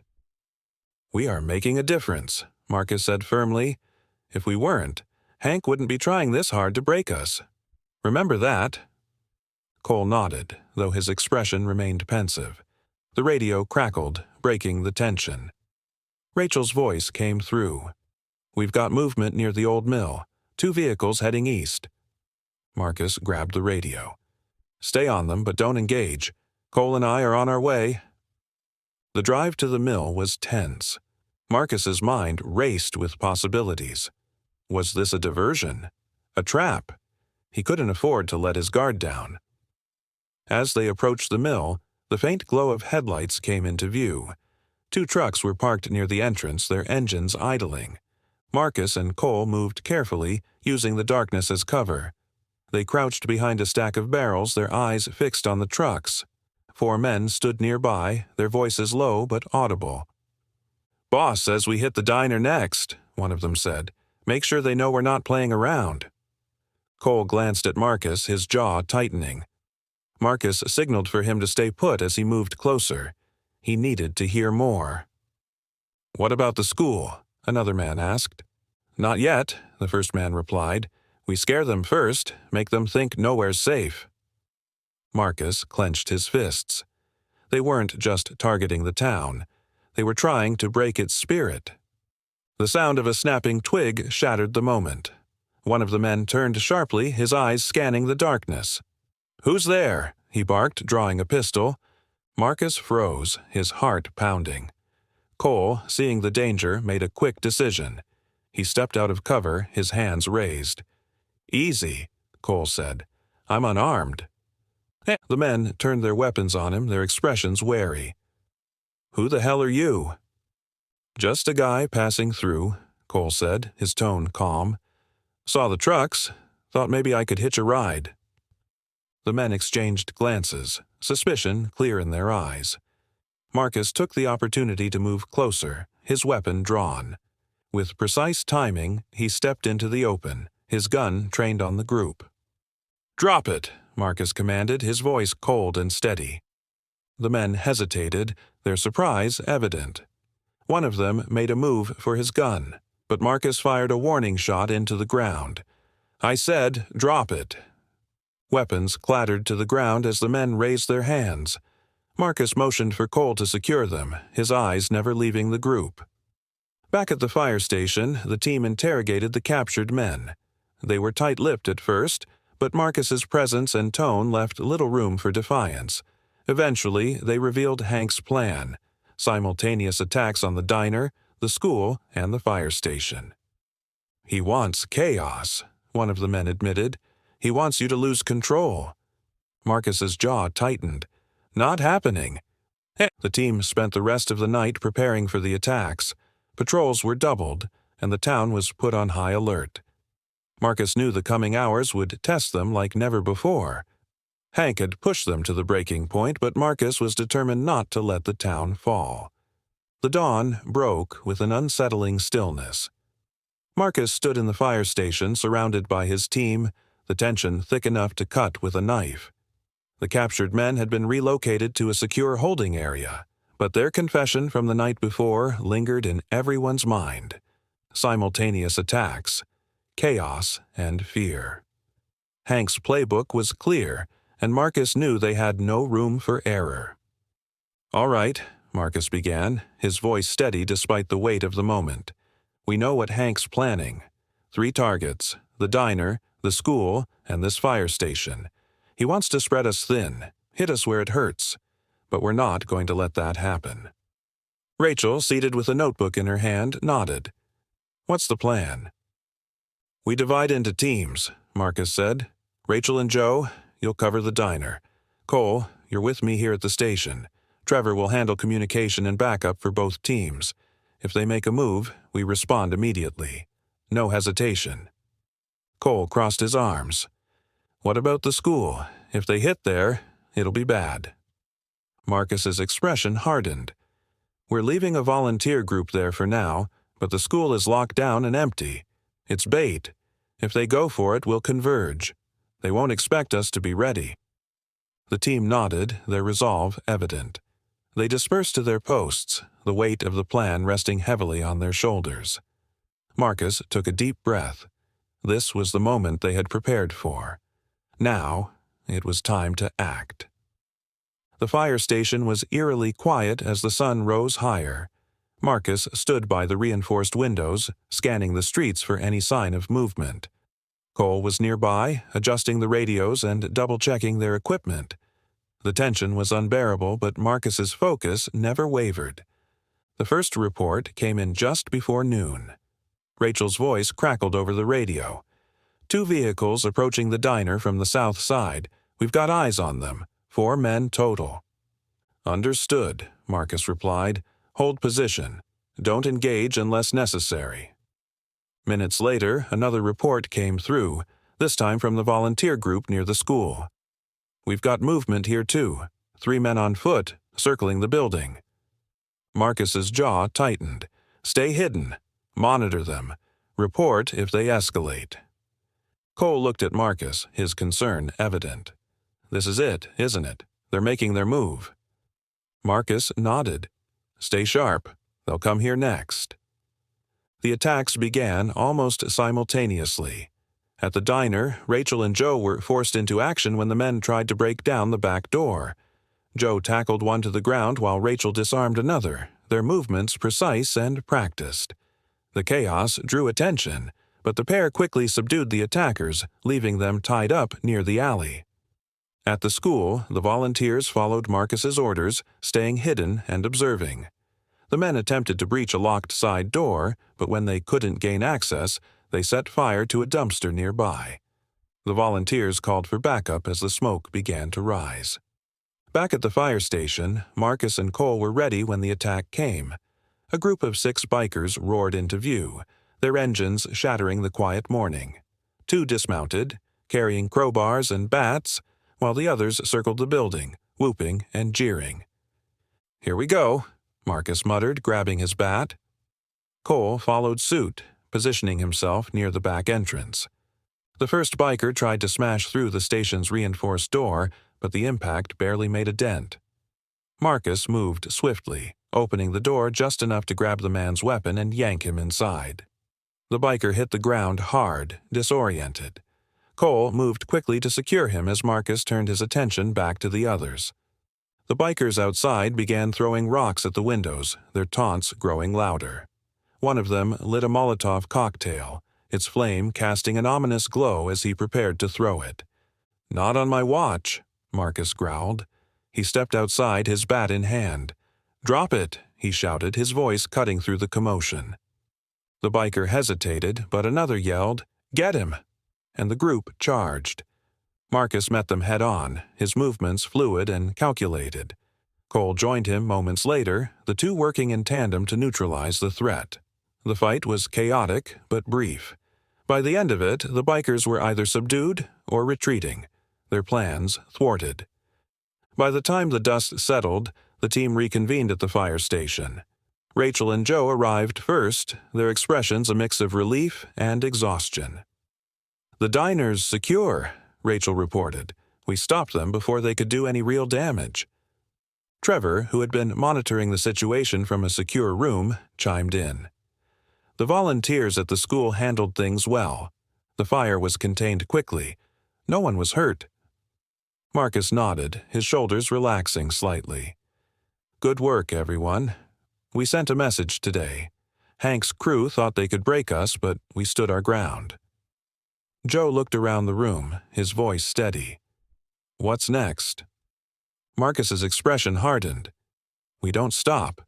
They'll be back, and when they come, we'll be ready." The team dispersed to tend to their posts, but the weight of the day lingered. Marcus remained at the fire station, staring at the map of the town. They had won this round, but he knew Hank wasn't finished. The battle was far from over. The morning after the triple assault, the town was eerily quiet. The air was thick with tension, but there was also a sense of resilience beginning to take root. Marcus stood in the town square surveying the damage from the previous night. The diner's back door was splintered, charred marks stained the fire station's walls, and the faint smell of smoke still lingered near the school. Yet the town stood intact, a testament to their resistance. Trevor approached, his expression weary but determined. "The volunteers are holding up, but people are starting to ask questions," he said. "They want to know how we're going to stop this." Marcus looked at the gathered townsfolk, their faces a mixture of fear and defiance. "We need to show them that we're not just defending. We're fighting back." Trevor nodded. "So, what's the plan?" Marcus's gaze swept over the crowd. "We rally the town." By midday, Marcus had called a meeting in the town square. Word spread quickly and soon a small crowd had gathered, their expressions uncertain but attentive. Marcus stood atop a set of makeshift crates, his voice firm as he addressed them. "I know you're scared," Marcus began, his voice carrying over the murmurs of the crowd. "You've seen what Hank and his crew are capable of. They've tried to burn our town, to break us. But last night, we showed them something. They can't take us down that easily." A murmur of agreement rippled through the crowd, but the uncertainty lingered. A man near the front raised his hand. "But what happens when they come back? They've got the numbers. What do we have?" "We have each other," Marcus replied, his tone unwavering. "We have the strength of this community, and we have a plan. But I'm not going to lie to you. This fight won't be easy. Hank wants to scare us into submission. He wants us to feel helpless. But we're not helpless." Rachel stepped forward, her voice steady. "We've already proven we can fight back. We just need to work together, to be prepared." The crowd began to nod, their fear slowly giving way to resolve. Marcus seized the moment. "We're organizing patrols, strengthening defenses, and making sure every corner of this town is covered. If Hank's crew comes back, we'll be ready. But I can't do this alone. We need all of you." The hours that followed were a flurry of activity. Volunteers were assigned to patrols, and the fire station became the central hub for coordination. Maps of the town were pinned to walls, marking key locations to monitor. Supplies were gathered and distributed.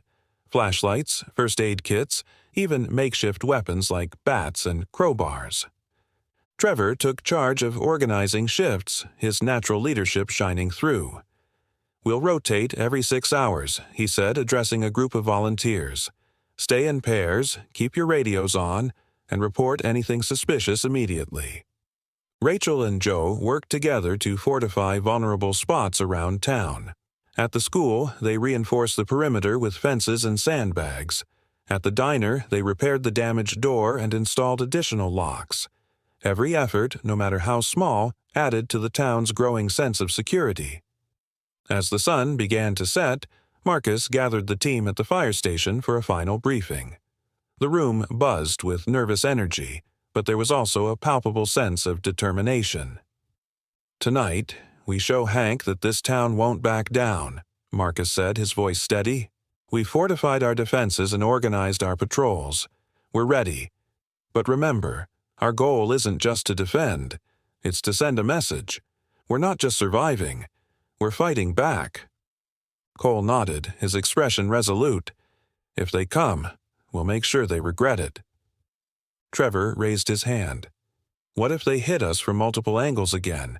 We barely managed last time." Marcus met Trevor's gaze. "This time, we're prepared. We've got more eyes on the ground and we've reinforced our weak spots. But if they push us to our limit, we adapt. We don't break." Joe chimed in, his voice steady. "And if we stick together, they don't stand a chance." That night, the town's transformation was evident. The streets, once quiet and vulnerable, were now alive with activity.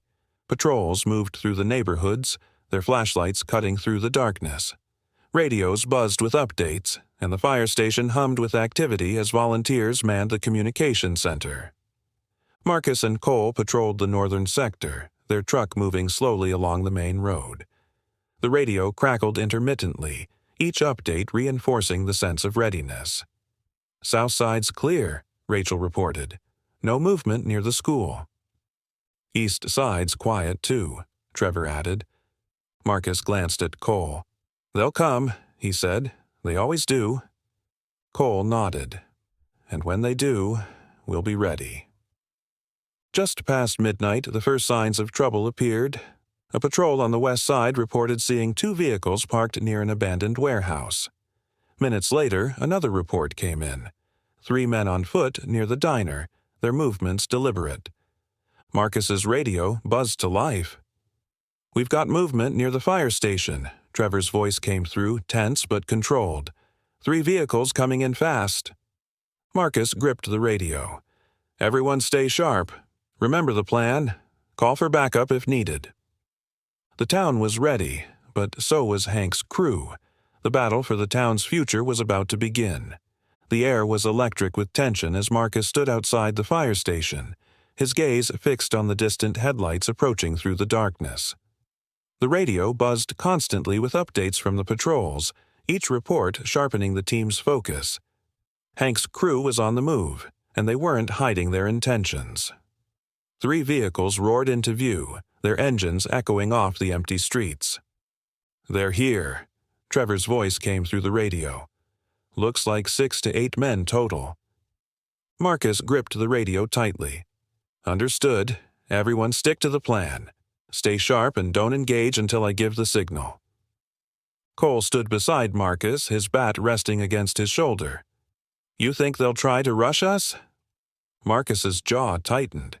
"Hank's not one for subtlety. They'll come in hard, try to overwhelm us. But we're ready." Cole smirked faintly. "Let them try. They don't know what they're walking into." At the diner, Rachel and Joe crouched behind a row of crates near the back entrance. The night was quiet, but the tension was palpable. Rachel adjusted the earpiece of her radio, her eyes scanning the dark alley. "Anything?" Joe whispered. "Not yet," Rachel replied. "But they'll come." Marcus said this is their play. As if on cue, the distant hum of an engine broke the silence. A beat-up pickup truck pulled into the alley, its headlights cutting through the shadows. 2 men climbed out, their movements deliberate. Rachel raised her hand, signaling Joe to stay low. The men approached the diner's back door, one of them pulling out a crowbar. "Hank said to make it messy," one of them muttered. Rachel exchanged a glance with Joe, her grip tightening on her bat. "Wait for it," she whispered. When the man swung the crowbar at the door, Rachel sprang into action. She moved swiftly, striking the man's arm and sending the crowbar clattering to the ground. Joe tackled the second man, pinning him against the wall. The struggle was brief, the attackers quickly subdued and tied up. "Diner secure," Rachel reported over the radio. 2 down, no major damage." "Good work," Marcus's voice came through. "Stay on guard, it's not over yet." Joe glanced at Rachel as he tightened the knot on one of the attacker's wrists. "Do you think this was just a distraction?" "Probably," Rachel said grimly, "which means the real fight is somewhere else." Back at the fire station, the confrontation was escalating. The 3 vehicles skidded to a stop and 8 men poured out, armed with bats, chains, and crowbars. Their leader, a burly man with a tattooed neck, stepped forward, his sneer visible even in the dim light. "This your idea of a fight?" Marcus called out, his voice steady. "Bringing a gang to terrorize a town?" The man chuckled darkly. "You think you've won something, soldier? Hank's just getting started." Marcus's expression hardened. "You picked the wrong town." The man raised his hand, signaling his crew to move forward. The bikers advanced, their weapons gleaming in the moonlight. Marcus and Cole held their ground, waiting for the right moment. When the first attacker lunged, Marcus reacted with precision, disarming him with a calculated strike. Cole followed suit, using his bat to fend off 2 others. The clash was intense but controlled. Marcus's training and Cole's agility gave them the upper hand. Within minutes, half of the attackers were incapacitated, groaning on the ground. The others hesitated, their confidence shaken. "You want more?"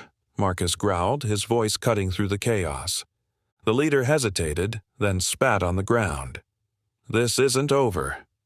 He signaled for the remaining men to retreat, climbing back into their vehicles.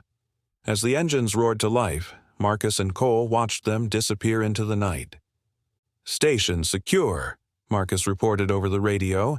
"Hank's crew backed off. Everyone check in." At the school, the volunteers reported no major incidents. The men who had circled the building earlier had retreated after realizing they were being watched. The combined efforts of the town's defenders had thwarted Hank's plans for the night. The team regrouped at the fire station as dawn broke. Exhaustion was etched on their faces, but so was a sense of triumph. Marcus addressed the group, his voice steady despite his fatigue. "We did what we set out to do," he said. "We showed Hank's crew that this town isn't an easy target, but this fight isn't over. We need to stay vigilant." Rachel nodded, her determination evident. "They'll come back, but so will we." Cole grinned faintly. Next time, they won't even make it this far." Trevor leaned against a wall, his arms crossed. "You think they'll give up after this?" Marcus met his gaze. "Hank doesn't give up, but he's running out of options. We've proven we're not just defending. We're standing our ground. We're standing our ground." Joe chimed in, his voice steady. "And if we stick together, they don't stand a chance." Marcus looked at his team, pride swelling in his chest. "This is our town, and as long as we stand together, no one's taking it from us." The sun rose higher, casting its light over the battered but unbroken town. For the first time in days, Marcus allowed himself a moment of hope. The battle had been won, but the war was far from over. The morning after the showdown, the town was a mix of relief and apprehension. Though they had successfully defended against Hank's latest attack, Marcus knew it was only a matter of time before he tried again. Sitting in the fire station with a steaming cup of coffee in hand, Marcus reviewed the night's events. The town had held its ground, but they needed more than defensive strategies to end this conflict for good. Trevor entered the room, carrying a clipboard and a determined expression. "We're running low on supplies," he said, placing the clipboard on the table. "Food, medical kits, and even fuel. We've stretched what we have, but if this drags on much longer—" Marcus rubbed his temples, the weight of the situation pressing heavily on him. "We can't keep playing defense. If we don't take the fight to Hank, this town won't last." Trevor hesitated, then leaned in slightly. "There's someone who might be able to help." Marcus looked up, intrigued but cautious. "Who?" "A group from the next town over," Trevor replied. "They've had run-ins with Hank's crew before. Word is they've been waiting for a chance to settle the score." Marcus frowned. "And you trust them?" "I don't know," Trevor admitted, "but they've got numbers and resources. If we could convince them to work with us, it might be enough to tip the scales." By midday, Marcus gathered his team to discuss the possibility of reaching out to the neighboring group. They met in Joe's workshop, the air thick with tension as they debated the risks and rewards. "Bringing in outsiders is risky," Cole said, pacing near the map pinned to the wall. "What if they've got their own agenda? What if we're walking into a trap?" "We don't have a choice," Rachel countered. "If we don't take a chance, this town won't survive the next attack." Joe nodded in agreement. "Rachel's right. We've done everything we can on our own, but we're outmatched. We need allies." Marcus listened to their arguments, his mind already forming a plan. "If we do this, it has to be carefully managed. We don't reveal everything about our defenses or our plans until we know we can trust them. Rachel, Joe, and I will go meet with their leader. The rest of you stay here and keep the town secure." The team exchanged uneasy glances but ultimately nodded in agreement. It was a gamble, but one they had to take. The journey to the neighboring town was tense. Marcus, Rachel, and Joe traveled in an old truck, its engine rumbling as they navigated the back roads. The landscape was quiet, the usual signs of rural life overshadowed by the lingering tension of the conflict.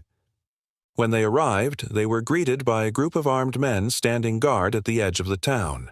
The men eyed them warily, their weapons visible but not raised. "We're here to speak with your leader," Marcus said, his voice calm but authoritative. One of the guards, a stocky man with a scar across his cheek, stepped forward. "And why should we trust you?" "Because we've got a common enemy," Marcus replied.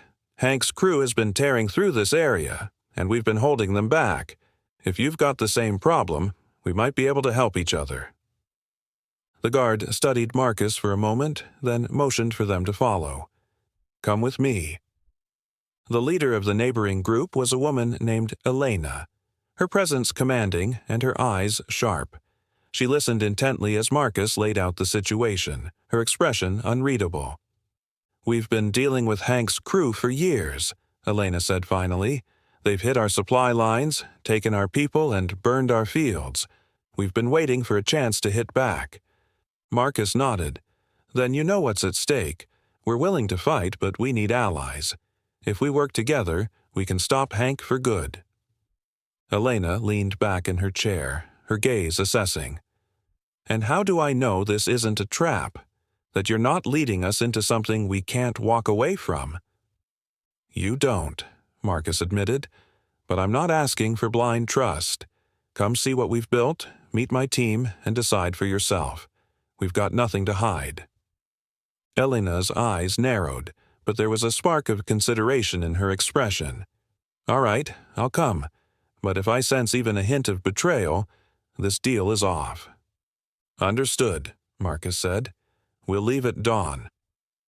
The return journey was quieter, the weight of the new alliance hanging over them. Back at the fire station, Marcus briefed the team on the arrangement. Elena and her people are coming to see what we've built. We need to show them we're strong, organized, and ready to fight. Trevor nodded. If they see we're prepared, they'll be more likely to join us. The next morning, Elena and a small group from her camp arrived in the town. Marcus and his team greeted them cautiously, their movements measured as they led the visitors through the fortified areas. Elena inspected the defenses, her sharp eyes taking in every detail. You've done well with what you have, she said finally. But it's not enough. If Hank comes back with everything he's got, this won't hold. That's why we need you, Marcus said simply. Elena studied him for a moment, then extended her hand. You've got yourself an ally. But make no mistake, if we do this, we do it my way. Marcus shook her hand, a faint smile tugging at the corners of his mouth. Welcome to the fight. The new alliance with Elena's group injected a surge of determination into the town.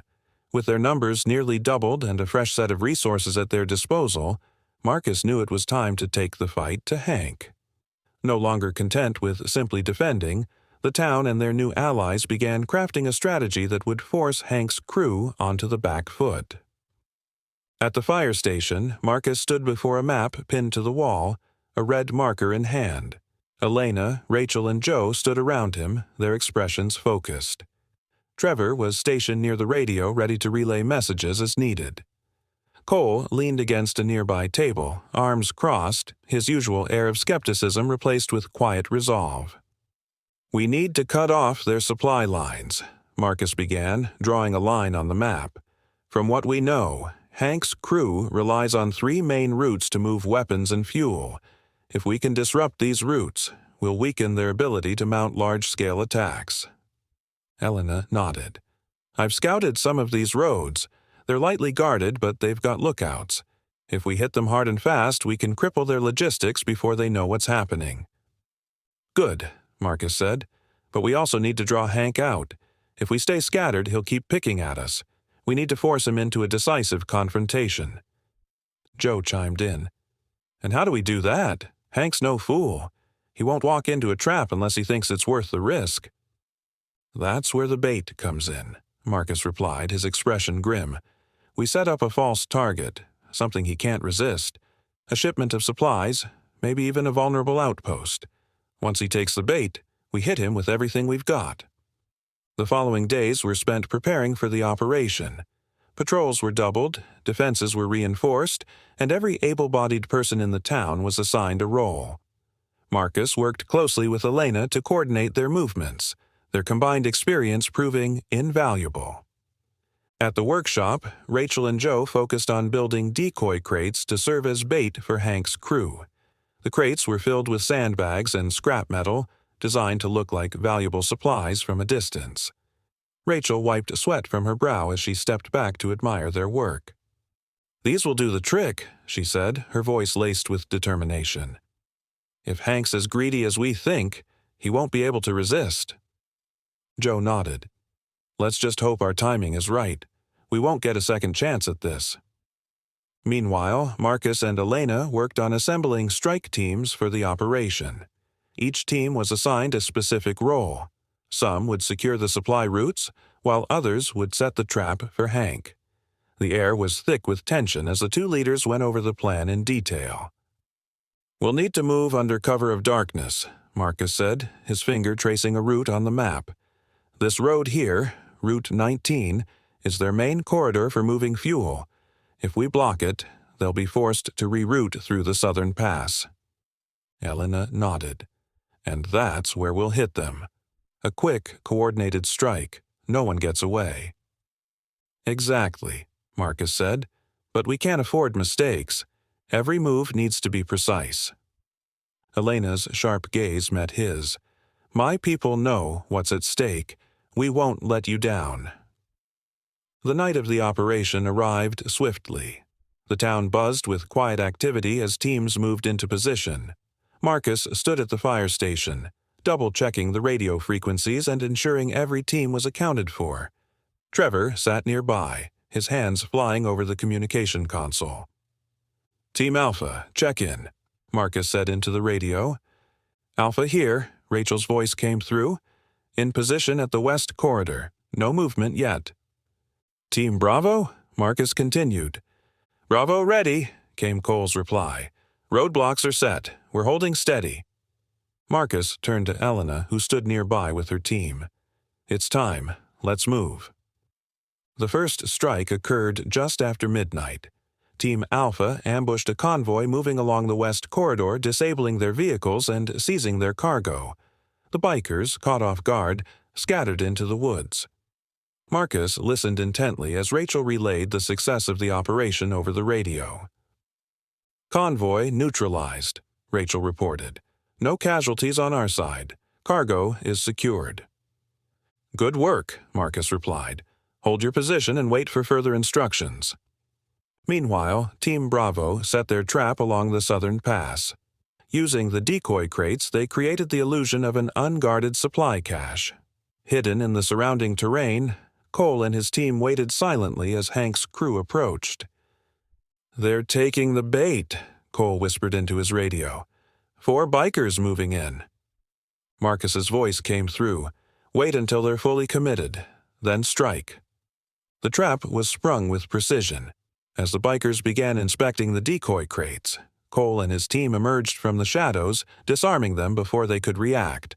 The bikers were subdued quickly, their weapons confiscated.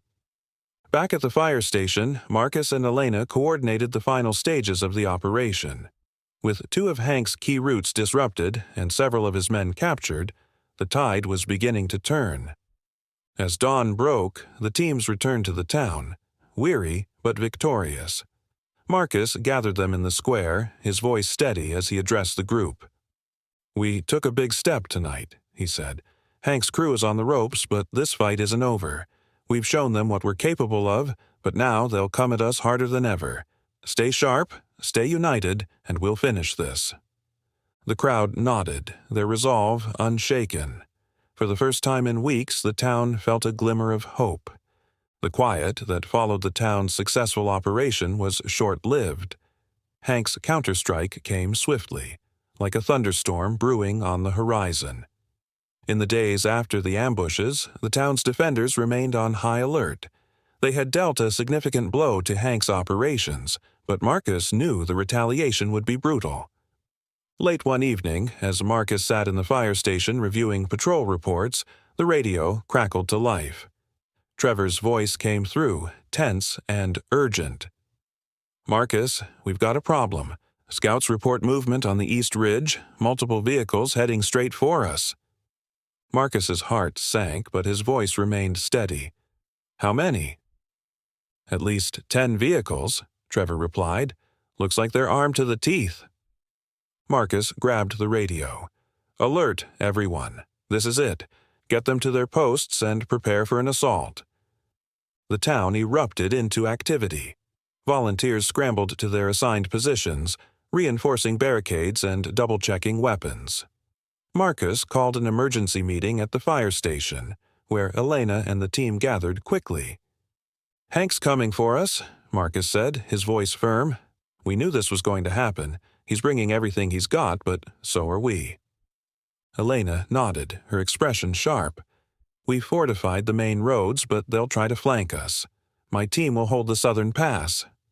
Rachel glanced at the map. We'll cover the north. Joe and I can hold the diner. Marcus looked around the room, meeting each pair of eyes. This is the fight we've been preparing for. Stay calm, follow the plan, and we'll get through this. The first wave hit just after midnight.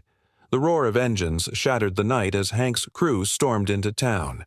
Their vehicles were reinforced with metal plating, headlights cutting through the darkness like searchlights. The defenders held their positions waiting for Marcus's signal. "Hold," Marcus said into the radio, his voice steady. "Wait for it."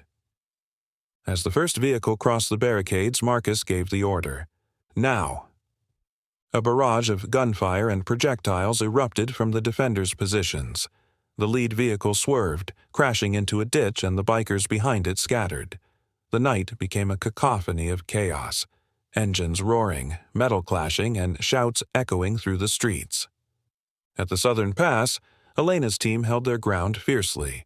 Her voice crackled over the radio. "They're trying to push through. We need backup." Marcus replied immediately. "Cole, take a team and reinforce Elena. Rachel, how's the north?" Rachel's voice came through, strained but determined. "They've got us pinned, but we're holding. Joe's setting up a trap near the diner." The northern front turned into a battleground. Rachel and Joe had anticipated an attack on the diner, setting up barricades and traps around the perimeter. As Hank's crew advanced, they detonated an improvised explosive, taking out 2 vehicles and scattering the attackers. Joe yelled over the commotion. "They're regrouping. We need to push them back before they can organize." Rachel nodded, gripping her weapon tightly. "Let's move." The two led a counterattack, forcing Hank's men into retreat. The defenders' morale surged as the bikers fell back, their confidence shaken.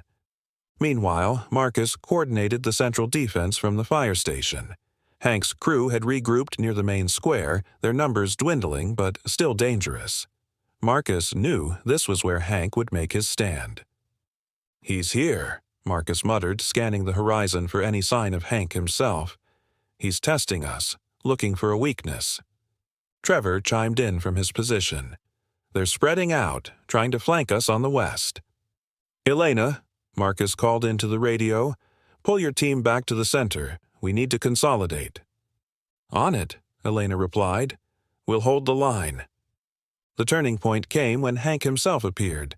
His truck roared into the square, its engine deafening as he stepped out, flanked by his most loyal enforcers. Marcus's heart pounded as he recognized the man he had been fighting against for weeks. Hank was taller and more imposing than he had imagined, his presence commanding. "You think you've won?" Hank bellowed, his voice echoing through the square. "This town is mine." Marcus stepped forward, his voice calm but firm. "Not anymore." The confrontation escalated into a final chaotic battle. Marcus's team fought with everything they had, each skirmish drawing them closer to the decisive moment. Hank's forces began to falter under the coordinated efforts of the defenders, their morale breaking as their leader struggled to maintain control. As dawn broke, the fighting slowed. The remnants of Hank's crew retreated, their vehicles disappearing over the horizon. Hank himself had been captured, his bravado replaced with quiet fury as he sat in makeshift restraints near the fire station.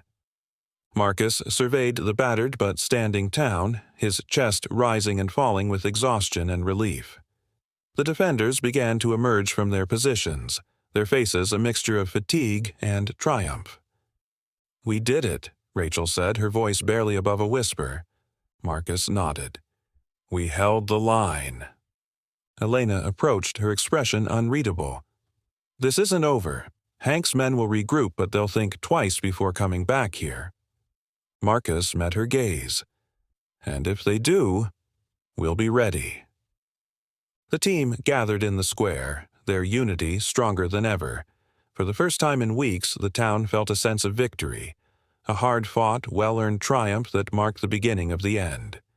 The aftermath of Hank's counterstrike left the town in a fragile yet victorious state. Although they had successfully repelled the attack and captured Hank, the battle had taken its toll. The streets bore the scars of the night's chaos, shattered windows, scorched earth, and battered barricades. Yet the town stood. It was a bittersweet triumph, but it came with a heavy price. Inside the fire station, Marcus and the core team gathered around the table, the map still littered with notes and red markers. Hank sat restrained in a chair nearby, his silence unsettling. He stared at the group with a mixture of defiance and disdain, the aura of a man who believed he was far from beaten. "We need to decide what to do with him," Elena said, her tone cold and pragmatic. "He's a symbol for his crew. As long as he's around, they'll never stop coming for us." Cole leaned against the wall, his arms crossed. "So, what? We just get rid of him?" Rachel frowned. "We can't just execute him. That makes us no better than him." Joe chimed in, his voice steady. "Rachel's right, but if we let him go, he'll rally his men and come back stronger." Marcus sighed, rubbing his temples. "This isn't a decision we can take lightly. Whatever we choose, it's going to have consequences, for us and for the town." As the discussion unfolded, tensions ran high. The group was divided, their opinions clashing over what was morally right versus what was necessary for survival. Trevor, seated near the radio, finally broke his silence. "What if we hand him over to the authorities?" Trevor suggested. "Let the justice system deal with him." Elena scoffed. "And what justice system is that? The closest law enforcement is hours away, and they've already proven they can't handle someone like Hank." Marcus nodded grimly. "She's right. We can't count on anyone else to deal with this. It's on us." Hank, who had remained quiet until now, finally spoke, his voice dripping with disdain. "You think you're any better than me? You think your little town is safe because of what you've done? You're just delaying the inevitable." Marcus turned to face him, his expression unreadable. "Maybe, but this town isn't yours anymore." Hank smirked, leaning back in his chair as far as his restraints would allow. "You don't have the stomach to do what needs to be done. That's why I'll win in the end." The team broke for a few hours to cool off and process their options. Marcus walked the streets, observing the townsfolk as they worked to clean up and rebuild. He saw resilience in their faces, but also exhaustion. They had endured so much, and the weight of leadership pressed heavily on his shoulders. At the diner, Marcus found Rachel and Joe helping repair the broken windows. Rachel glanced up as he approached. "Any closer to a decision?" Marcus shook his head. "No. Every choice feels like the wrong one." Joe wiped his hands on his jeans, his expression thoughtful. "Sometimes, it's not about finding the right choice. It's about making the one you can live with." Later that evening, Marcus called another meeting at the fire station. The group gathered once more, their exhaustion evident but their determination unwavering. "We have to make a decision," Marcus said, his voice steady but strained. "Letting Hank go isn't an option. Neither is handing him over to an authority that doesn't exist out here. But I also won't let this town lose its humanity. We're better than him." Elena folded her arms. "What are you proposing?" "We exile him," Marcus replied. "We take him far enough away that he can't find his way back, strip him of his resources, and leave him to fend for himself." Cole raised an eyebrow. "You think that'll stop him?" "No," Marcus admitted, "but it buys us time. Time to strengthen the town, to prepare for whatever comes next." Rachel nodded slowly. "It's not perfect, but it's something. And it doesn't turn us into killers." Elena didn't look entirely convinced, but eventually nodded. "Fine. But if he comes back, it's on your head." The following morning, Marcus and a small team prepared to escort Hank out of the area. They loaded him into the back of a truck, his hands still bound, and drove several hours into the wilderness. The journey was silent, the tension thick as everyone grappled with the weight of their choice. When they arrived at a desolate stretch of road, Marcus motioned for the others to stop. He turned to Hank, his expression firm, but not without a trace of pity. "This is where it ends," Marcus said. "You're on your own now." Hank sneered. "You think this is over? You're a fool, soldier. I'll find my way back." Marcus stepped closer, his voice low but resolute. "If you do, You won't leave alive." Hank's gaze hardened, but he said nothing more as the team left him behind, the truck kicking up dust as it sped away. Back in town, the atmosphere was subdued. The townsfolk were relieved that Hank was gone, but remained wary of what the future might hold. Marcus addressed them in the square, his voice carrying a note of both caution and hope. "We've made it through the worst," he said, "but our fight isn't over. Hank's crew might come back, or others like them.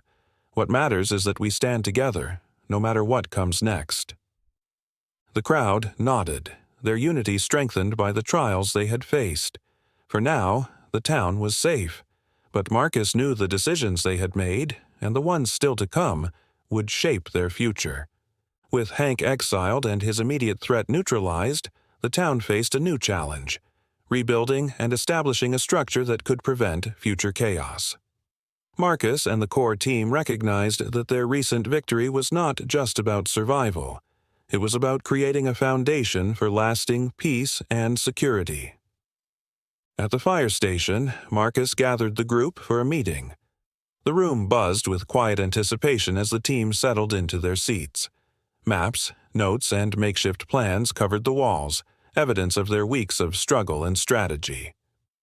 "We've won a battle," Marcus began, his voice steady. "But the war isn't over.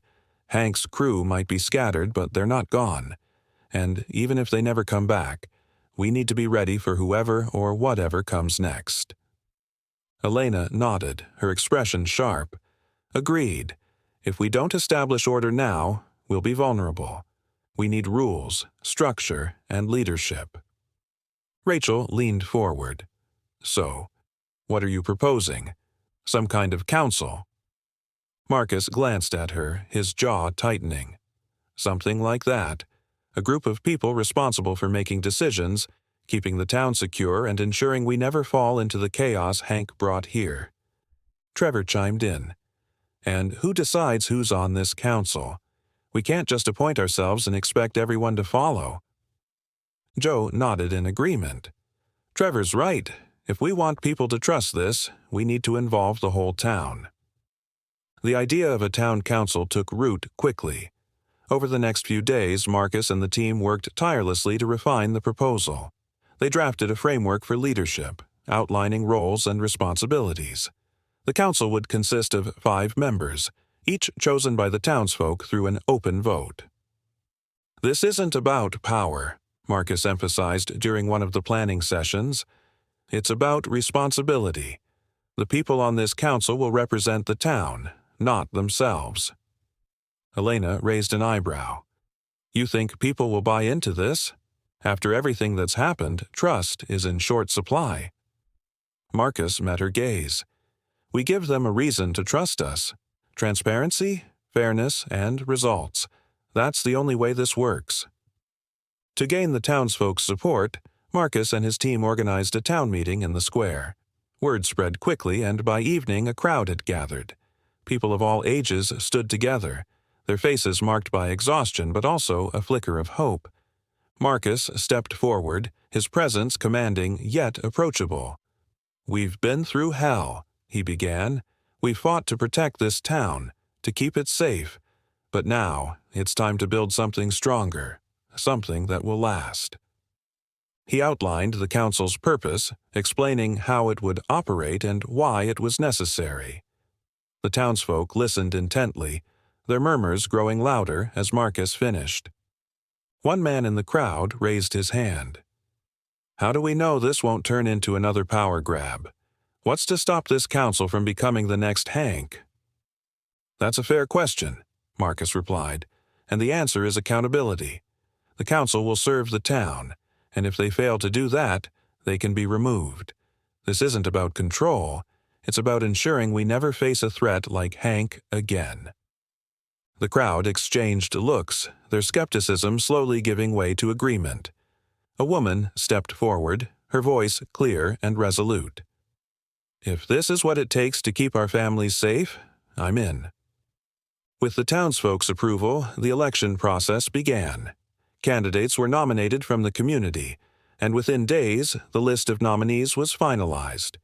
Among them were familiar faces: Rachel, Joe, Trevor, and some unexpected ones, including the diner owner and a former schoolteacher. Elena declined her nomination, her reasoning blunt. "I'm a fighter, not a politician. I'll support this council, but I don't belong on it." Marcus also stepped aside, insisting that his role was to guide the process, not to lead the council. "This is about the town, not me," he explained to Rachel, who questioned his decision. "They need to know this isn't just my idea. It's theirs."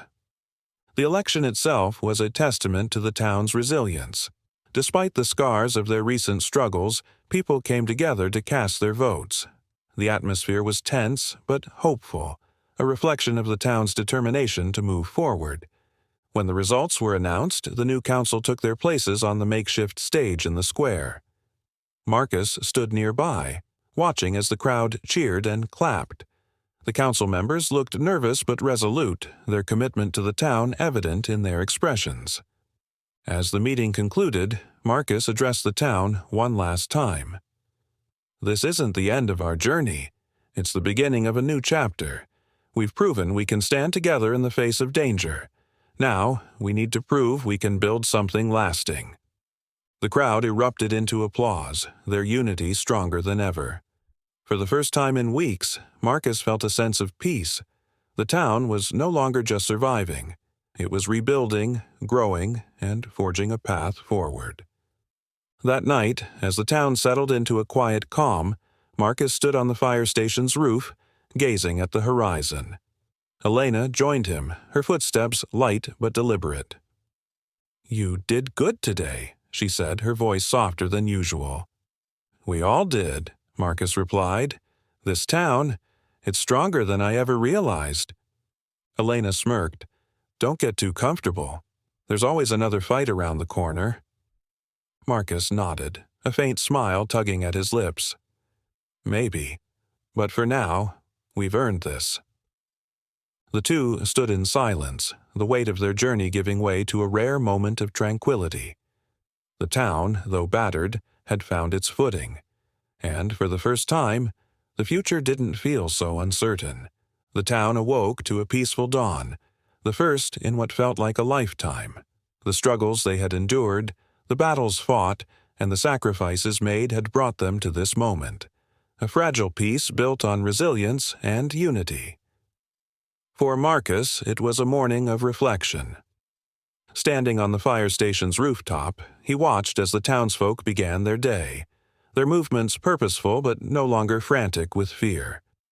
The newly elected council had taken their positions, and the town had started to rebuild in earnest.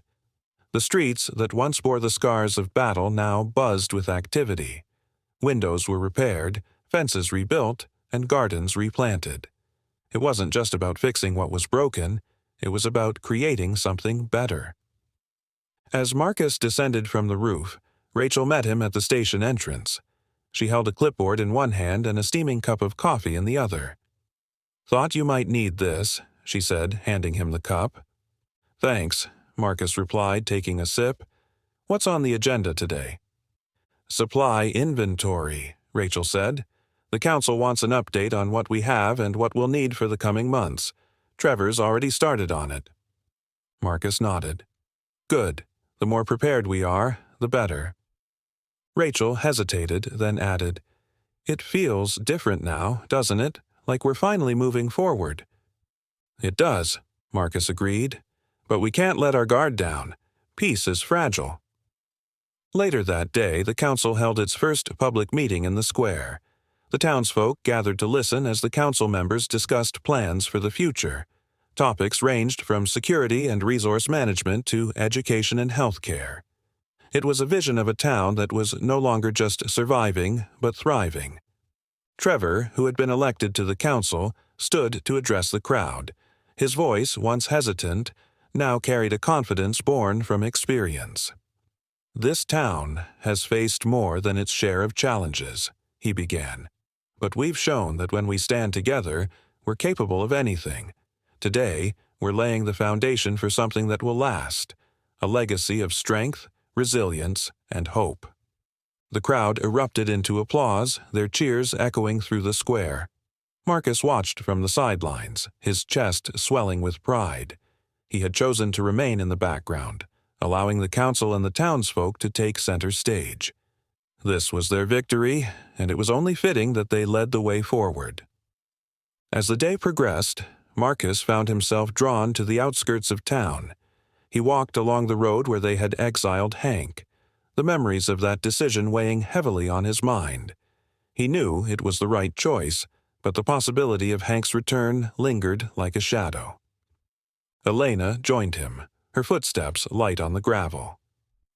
"You're thinking about him, aren't you?" she asked, her tone more perceptive than accusatory. Marcus nodded.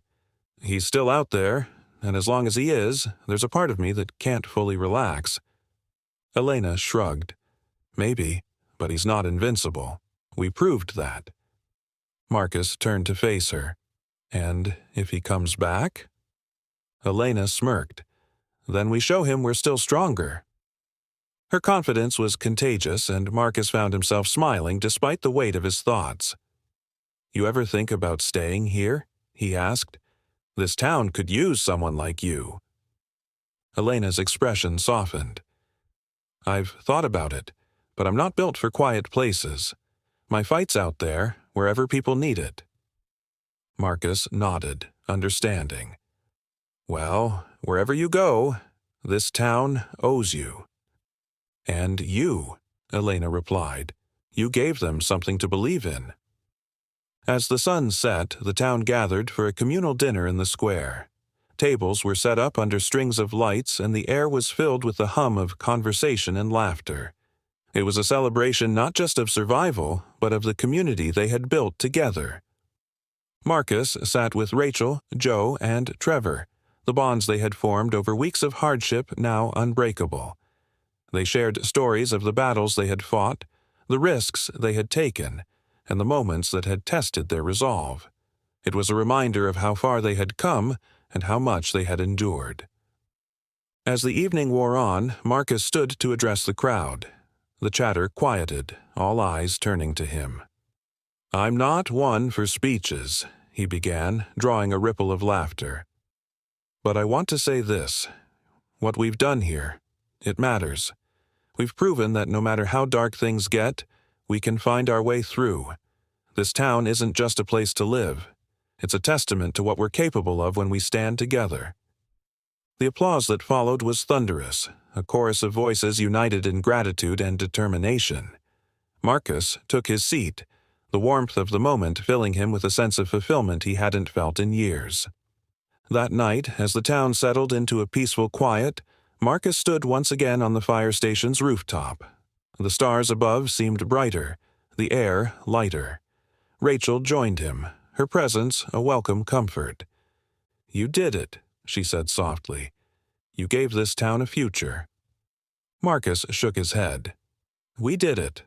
All of us." Rachel smiled. "So, what now?" "Now," Marcus said, his voice steady, "we keep building, and when the next fight comes, we'll be ready." The two stood in silence, the weight of the past giving way to the promise of the future. The town, though scarred, had emerged stronger. It was more than a place. It was a legacy, a beacon of resistance and hope.